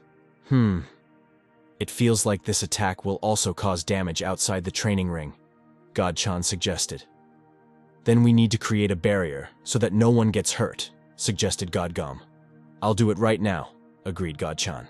The conversation of the gods did not escape the attention of Kim Yu-won. The lords of heaven are heading somewhere. Something will happen now, he thought. It was as if a storm was brewing in the sky.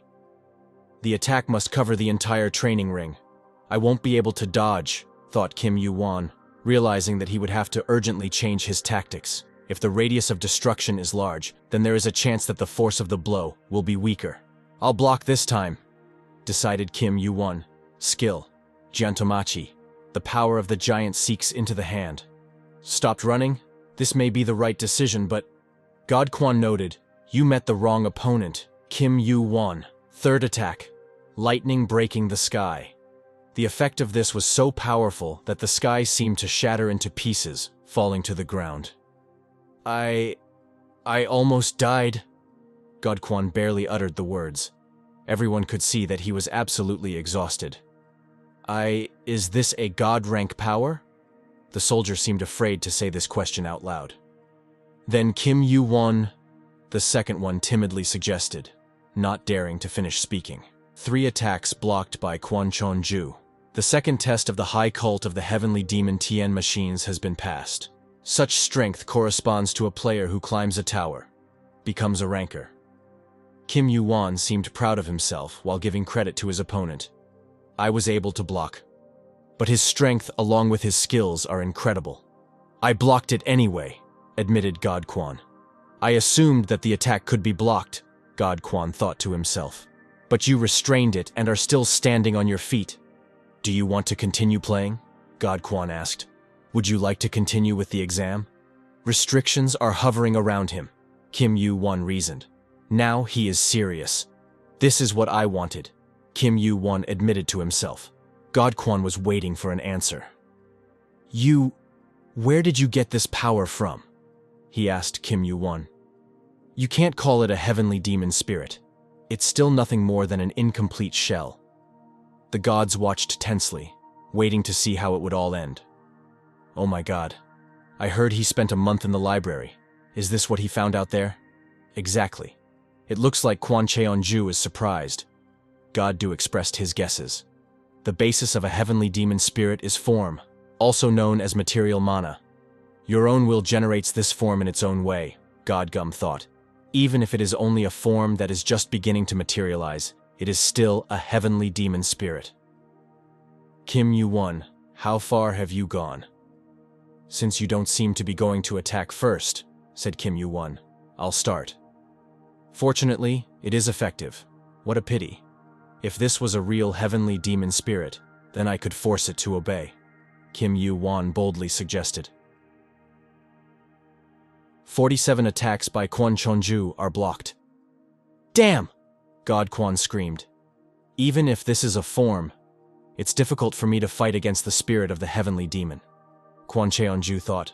However, this is clearly different from our first meeting. The unfinished form is becoming less and less intense, Kim Yu-won noted. That's enough. Let's fight properly, Kim Yu-won, Quan Cheonju demanded. I didn't think I'd hear that in a battle between a player and a ranker, Kim Yu-won replied sarcastically. 59 attacks by Quan Chonju are blocked. Ki yuck! Kim Yu-won screamed, almost falling. Incredible strength.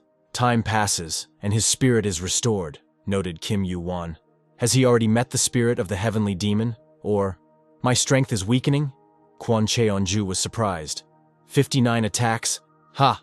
This ruins my reputation, Quan Cheonju said sarcastically. He was angry with himself.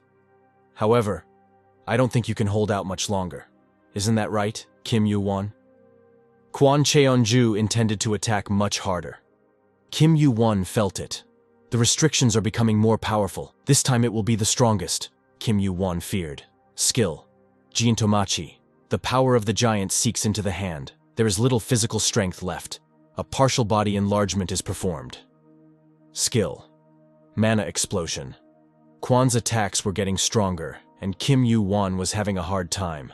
Fragments of the sky fell to the ground. Even if he clumsily uses the spirit of the heavenly demon, suggested Kwon Cheon-ju. He is the one who recently reached the 10th floor and can cope with me. He is definitely unusual.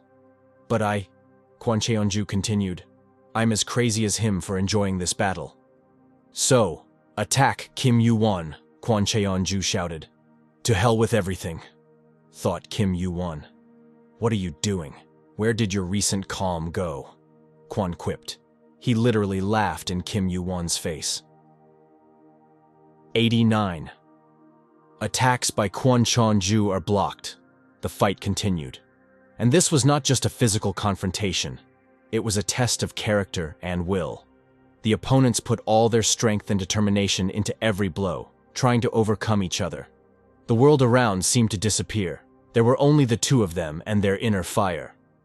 This is getting more fun, Kwon Cheon-ju said with a grin. The heavenly demon spirit is almost exhausted.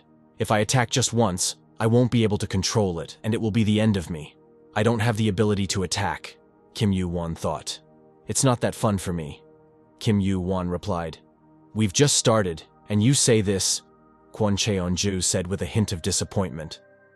It seems like you're just going to continue to avoid me. Okay, show me what you can do, Kim Yu-won replied. It's not profitable for me to waste time. I need to finish this. If I could somehow shorten the distance between us, Kim Yu-won thought intensely, and immobilize him, at least for a little while. Skill Giantomacy. The power of the giant seeps into the hand. I just need a second, thought Kim Yu-won. Your energy has been temporarily replaced by physical strength. 1 second, thought Kim Yu-won. Kwon Cheon-ju launched a powerful blow, but Kim Yu-won counterattacked with a well-executed hand movement. He blocked from such a short distance? Kwon Cheon-ju was surprised. How is this? Wait, the sword he's holding? At that moment, Kim Yu-won delivered a powerful blow and Kwon Cheon-ju couldn't repel it. He is wounded. Absurd. Kwon Cheon-ju couldn't believe it. In the battle with the player, I shed blood. Ha ha ha. Kwon Cheon-ju laughed, looking at his blood. No. It was my mistake that I opened my chest. Kwon Cheon-ju found an excuse for himself. Only by continuing the battle in the same spirit, I will win no matter how many attempts it takes me, thought Kim Yu-won. But this is not a battle, but a test. If Kim Yu-won had more time, and the level and stats were higher, Kwon Cheon-ju stated dejectedly. This is my defeat. Kwon Cheon-ju admitted, lowering his eyes. Kwon Cheon-ju's defeat is confirmed. The Almighty admitted defeat? This can't be. Ha! This is a miracle. Exclamations of surprise were heard from all sides. That's right. According to the story, it looks like a miracle, Godgom mentally agreed. I didn't know that he had the right to do this. But this test did not comply with the rules. No, we must only watch, said Godgom. Even the heavenly demon only watches. Second test of the sky. Demon completed perfectly. Skill. Possession of the spirit of the heavenly demon. Will everything be okay if we just leave it? Asked Kim Yu-won. If you go to the military book warehouse without my knowledge and take possession of the spirit of the heavenly demon, Godchan began. It's okay. Godgom interrupted him. There must be a reason why the heavenly demon spirit is in the low-level military book warehouse. Upon a quick glance, the heavenly demon spirit is no different from ordinary spiritual practice. How many people can figure out if it's him just by reading a book, let alone master it, Godchan wondered. In that case, distinction and mastery will also become a test, Goddu reasoned. Right. Therefore, Kwon Cheon-ju should not be ashamed, answered Godgum. Who knew that he would master the spirit of the heavenly demon in 3 months? Godchan was surprised. Godkwon still could not understand how it happened. Ashamed? He answered sarcastically. Ha ha ha ha. In this situation, this guy was looking, no. He found an opportune moment to counterattack, thought Godkwon. But out loud, Godkwon only said, Kim Yu-won. One day he will rise to a high rank. He grinned and added, "And one day, he may become better than our leader." For the first time in a long time, I was interested. "Ha, you blaspheme so easily," God Du reproached him. "Looking at you, no one will think that you have lost," God Chang added. "Master of the blue sky, great lord of the sky, do you want to fight Kim Yu-won? Really not? Wouldn't it be honorable to fight the future head?" God Quan continued to amuse himself. "Quiet." God Du interrupted him. "Now the head will definitely find him," thought God Gum, to carry out the last test. Magic power 98. Kim Yu-won lay on the bed, finally giving his body the long-awaited rest. But his brain continued to think hard. "It's a pity that the magic power stat cannot exceed a 3-digit number," he thought. "Weak. I still feel the hand hitting Quan Chonju's chest again and again," recalled Kim Yu-won. "If he had not admitted defeat, then I would have lost. It wasn't just because of the strength difference that I used my left hand instead of my right. To fight the rankers, I need more than strength. Well, besides, the second test ended successfully." Kim Yu-won sat on the bed, listening to the sensations in his right hand. "I think I'll recover in 2 days," he said. "This is such a wilderness that even a boy he won't come at his beck and call," the merchant explained. "That's why I brought you all the medicine." "Thank you for that." Kim Yu-won answered him restrainedly, while thinking, "Fortunately, I'm recovering quickly. Otherwise, I would have to listen to his grumbling." By the way, Kim Yu-won remembered something. Spirit of the Heavenly Demon, a martial art created by the founder of the Heavenly Demon teachings, Chong Mu-jin. It has superiority over lower martial arts. Rank A. Proficiency rate 0.33%. Effect: ability to split the spirit to create clones. The strength of the Heavenly Demon spirit is determined by the mana provided to the clones. "A rank skills," Kim Yu-won said. "This is not compensation, but on its own, acquired skill. If he has an A rank, then that's great, because this is the level that even rankers want to achieve." Kim Yu-won continued to analyze. A skill that Chong Mu-jin has mastered to perfection. Kim Yu-won needed to calculate all the risks. If at the last test I don't look at him through the barrier, like last time, but I meet him face to face, thought Kim Yu-won. "Mr. Kim Yu-won, are you here?" A voice interrupted his thoughts. "Dokor, the Heavenly Demon is calling you." Palace of the founder of the teachings of the Heavenly Demon.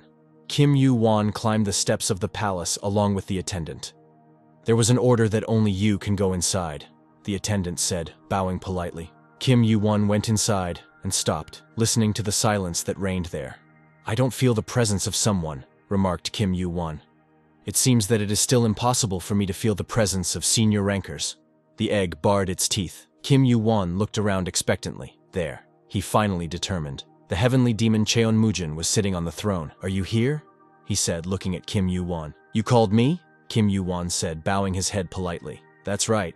How's your hand?" asked Chong Mujin. "As you can see, I'm fine," Kim Yu-won replied. "For clarity, raising your hand, Sword of Black Knight is activated. Due to night conditions, the rate of energy recovery is increased. Energy recovery rate, plus 102%. Cheon Mujin said, narrowing his eyes. "It's a good sword. Even I was attracted to it." "You are still greedy for swords," thought Kim Yu-won. Anticipating his next move, Kim Yu-won said, "I can't give it away. Its creator will grumble if I say I couldn't handle the weapon, the Sword of Hephaestus. In that case, you have the right to say so." Chong Mujin replied. "Do you know him?" asked Kim Yu-won. "I don't know. I only had the chance to touch a few of the hilts of his swords," answered Chong Mujin. "Enough of the idle chatter. Let's begin the final test." Cheon Mujin rose from the throne as a sign of confirmation of his words. "Right now?" Kim Yu-won was surprised. "With a hand like that? Didn't you say that you're fine?" Chong Mujin reminded. "I can move it, but not fight," objected Kim Yu-won. "It doesn't matter. In any case, you won't have to use it," Chong Mujin insisted. "This is crazy. I wanted to start the test in perfect condition," thought Kim Yu-won. He stood in front of Cheon Mujin in slight bewilderment. The barrier of true suppression? Kim Yu-won tried to think. Aren't you coming? Chon Mu-jin clarified again. It's different from last time, Kim Yu-won noted. It's much more accurate and difficult. Fired eyes resist the barrier of true suppression. Kim Yu-won tried to prevent influence in his direction. Failed attempt of resistance. Kim Yu-won stammered, trying to resist even more. Damn, I can't break through it, Kim Yu-won is forced to admit. I couldn't hold back, so I'll definitely fail. Kim Yu-won literally felt the touch of enormous power emanating from Chong Mu-jin. You have entered the hall of the heavenly demon. The final test of the heavenly demon's teachings has begun. Kim Yu-won stood covering his face with his hand from the bright light emanating from the heavenly demon, searching for the strength to resist. Chaos reigned around him, filled with the rumbling sounds of power and destruction emanating from Cheong Mu-jin. Follow me, Cheong Mu-jin commanded. So, do you own the spirit of the heavenly demon? Asked Cheong Mu-jin. Yes, I even learned the skill, Kim Yu-won confirmed. Then it will be easier for you to control it. Skill, you say. The world has truly become a better place, continued Chong Mu-jin. I saw how you fought. An outstanding spectacle. From now on, let's try. Huh? Asked Kim Yu-won. Let's try. What does this mean? Kim Yu-won tried to understand. Teeth appeared in the egg. The egg swallows, saliva. There was a stunning spectacle all around, filled with shimmers of light and divine energy, symbolizing power. I'm sure this is a force that came from outside the tower. I faintly sensed the force from outside. That's why the egg started reacting as soon as you arrived from Cheongma. Kim Yu-won thought. Kim Yu-won didn't know what else to say. Skill. Giantization changes from power which has not been known before. Chong Mu-jin was also impressed. Divine flame, that's what we call it, said Chong Mu-jin, starting his story. When the school was located on the mountain and this fire arose, a prophecy appeared. It says that the school exists to protect this fire, and I need to find his master, the first heavenly demon following him, and also my teacher. Chong Mu-jin held his hands on both sides of the divine flame, which filled everything around with its unearthly glow and peace. Everyone lived for this goal, and I am no exception, admitted Chong Mu-jin. Prediction. Do you really believe in this? Kim Yu-won was surprised. Before it became the Cheonma school, it was a religion. And when faith appears in a religion, a foundation arises, continued Cheong Mu-jin. After so many years, there appeared a force and people who were more powerful than the school. I, as a follower of Cheonma, there was nothing more he could do other than protect the flame. And anyone who wants to join the Cheonma school must pass an exam to prove their qualifications. Chong Mu-jin looked meaningfully at Kim Yu-won. You created the exam as payment for the flame. Kim Yu-won realized. That's right. If I disguise it this way, I can hide and protect the flame. That's why the level of difficulty is like this, confirmed Cheong Mu-jin. Who else has come to this? Asked Kim Yu-won. The sword god Sin Muguk. He saw, answered Chong Mu-jin, but he could not win. So, the final exam. Chong Mu-jin returned to the test. Be in this fire until you receive his recognition. Please brave the divine flame. Kim Yu-won felt a little confused as to whether he could do it.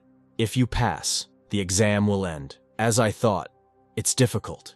He told me to enter such a flame. Kim Yu-won worried. Although there is an entertaining story about success in Jecheon, when I survived 40 days in 8 trigrams. But this was an exam practically at the top of the tower. It's not something to withstand, not to die. Chong Mu-jin looked at Kim Yu-won, believing in him. You could see it in his eyes. Even if I blocked the sword god's attacks by obtaining the spirit of the heavenly demon, Kim Yu-won thought, all this is useless in front of such power. I'll just become an ordinary person.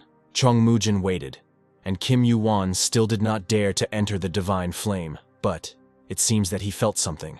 This flame grows, absorbing fears. Kim Yu realized. Won. Flamed eyes resist the divine flame. Robes of fire spell resist the divine flame. Choosing the form of fire, thought Kim Yu-won. It consumes and burns people who are afraid. I have to think that it's not hot. The egg opened eyes. The egg showed teeth. Calmly, said Kim Yu-won. If you eat everything, there will be nothing left for me. I haven't felt this for so long. Kim Yu-won admitted to himself. It's worse than even death itself. It exists beyond the limits of the mind, from the outside.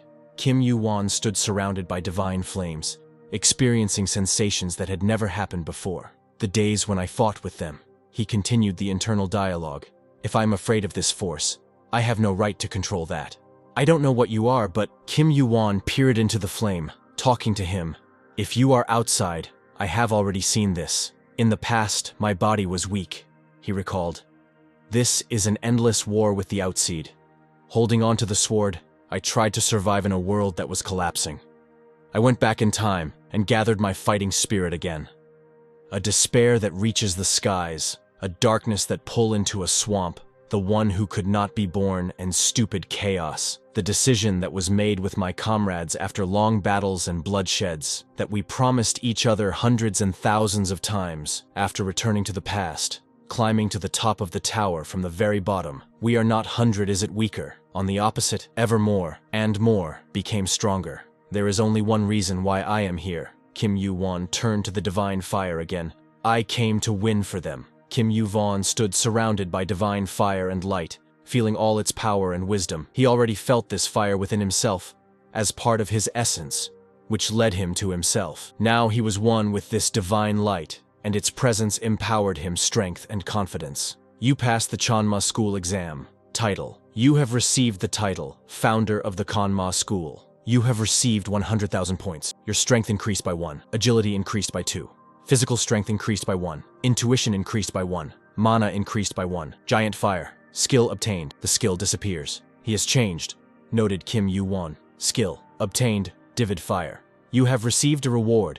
Access to the 11th floor. You can go to the next level. I passed the exam. Wasn't this going to fight about me? I really mastered this flame. Kim Yu-won still did not believe what had happened. He still won. Chong Mu-jin also stood surrounded by divine flames, searching with his eyes for Kim Yu-won. The fiery path disappeared so suddenly. Did he give up? Chong Mu-jin could not understand, or died. Suddenly the flames dissipated slightly and Chong Mu-jin saw Kim Yu-won. Yes, he did it. Kim Yu-won survived, Chong Mu-jin realized. Besides, the giant flame doesn't come back anymore. Really? What happened? Exam, said Chong Mu-jin. Kim Yu-won seemed to have become different. What kind of changes these are, only time will tell. Founder of the Chanma School. You have absolute power and authority over the students of Chanma School. This title can be removed by those who bear the rank of Chanma. Classification. Rank. B. Divine fire. A flame that doesn't go away. A huge flame is created without consuming mana due to the fact that the fire feeds on the emotions of enemies. It doesn't hurt those you don't want to hurt. Rank. S+. Mastery level. 0.000%. Effect: aggravation of wounds. A few days later, and yet, the divine flame accepted him, admitted Chong Mu-jin. And here you are, Chong Mu-jin said thoughtfully when Kim Yu-won entered the hall. I thought you would sleep for a long time. I see there are no marks or burns on you. That's it. It seems that you no longer have a reason to stay here. The divine flame is with me. Now I'm guarding it, Kim Yu-won said without ceremony. My duties have already become a habit. My heart will not be able to give itself to something else, Chong Mu-jin answered with regret in his voice. They gave me a nickname, began Kim Yu-won. Are you talking about the Lord of Vice? Take it for granted. Now, in addition to the spirit of the heavenly demon, you also have a divine flame. Such a nickname suits you, said Cheon Mu-jin. Even if I become a ranker, I won't be part of the cult of heavenly demons, Kim Yu-won said sadly. Never mind. The flame chooses only the worthy. You passed a severe test and deserved a reward, Chong Mu-jin reassured him. In ancient times, we would have taken this with hostility. The cult of heavenly demons has resisted Murim for many years, continued Chong Mu-jin. But great power can only be possessed by someone equally great. Consider your freedom from obligations as priceless a gift as the divine flame that you got.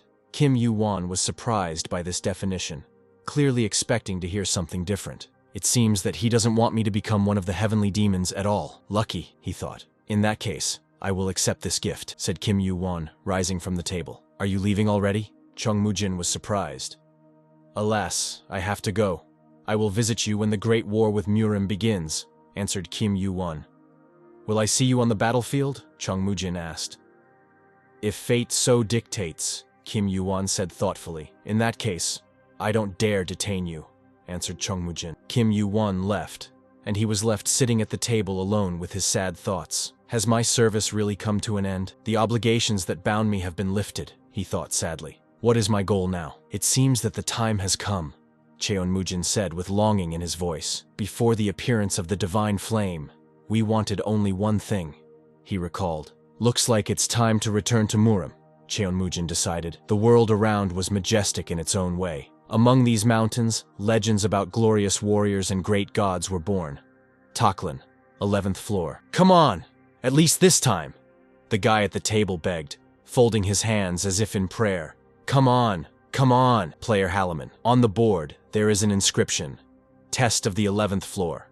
Player Halaman Team A. Finally, exclaimed Halaman. I have no doubt that Loss and Melly are on the same team with me, but who else is with us? Halaman worried, intensely peering at the list of players. What? It can't be, he exclaimed in disappointment. There are only unknown people here. Halaman noted. They also sent trolls from the blacklist to us. And what does Team B have?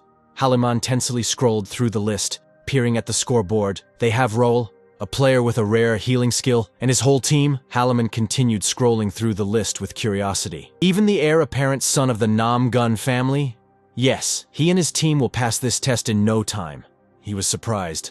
There are so many famous players in Team B. Why am I so unlucky? I've already failed this test 3 times, and each time it's getting worse, exclaimed Halaman. Well, what are my chances of passing it?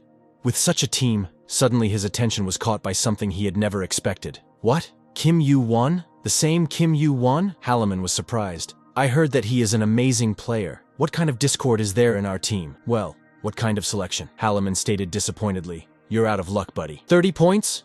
Exclaimed irritably. A strong-built guy, looking straight at the frightened innkeeper. Why is it so expensive? Are you visiting us for the first time?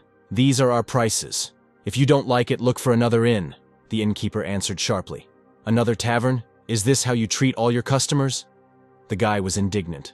There are so many famous players. Yes, there are entire guilds here, and there are purebreds.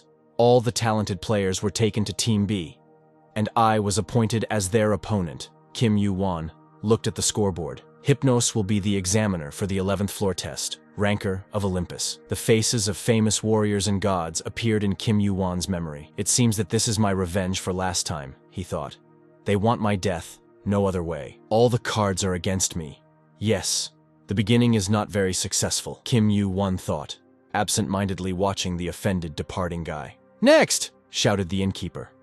Do you have any free rooms? Kim Yu-won addressed him. There's only one left at the very top. It's worth 100 points, answered the innkeeper. The price is not important to me, said Kim Yu-won. Can I exchange banknotes at your place? What? Yes, of course. What are we changing? Asked the innkeeper. Asgardian.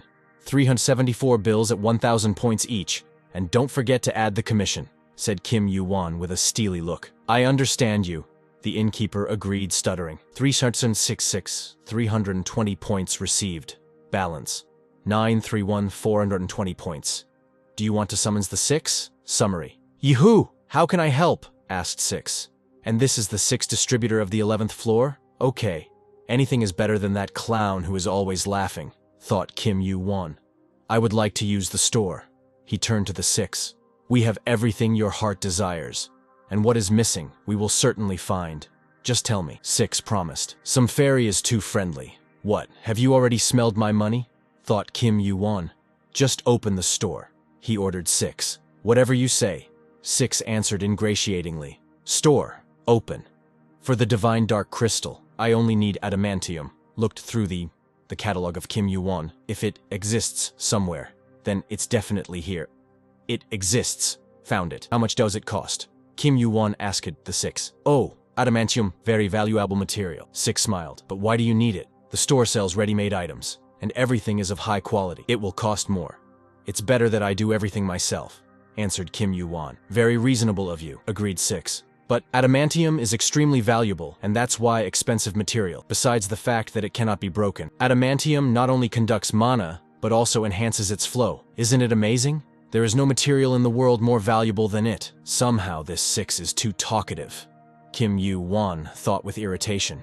If you can melt it, you can make a lot of wonderful things from it, continued the 6. Yes, that's the problem, thought Kim Yu-won. There are less than a dozen blacksmiths in the whole world who can melt it. Adamantium is incredibly resistant to temperatures, but even despite this, all the blacksmiths only dream of getting at least a grain of sand from him. You must be very close with Hephaestus? Six suddenly asked. What does this have to do with it? Kim Yu-won was surprised. Well, how? You can make a lot of valuable things from adamantium, answered Six. But it's very difficult to find a blacksmith who can handle it. And even if you can find it, you'll have to pay a tidy sum. But it won't bother you. You value adamantium many times more than others. Isn't that right? The Six spoke incessantly. I'll summarize all the information. I think that 1.5 million points for 1.5 kilograms of adamantium will be the right price. I don't have that much, answered Kim Yu-won. Do not worry, you can take it on credit. Only 11.5%. Although, you have a very good credit history. We can lower the rate to 10%, suggested Six. Credit? It seems that you leave me no choice, Kim Yu-won sighed. A smart decision. I will deduct the amount you already have and set off the rest as... Six began to say joyfully. I will buy adamantium elsewhere. Kim Yu-won interrupted her. What?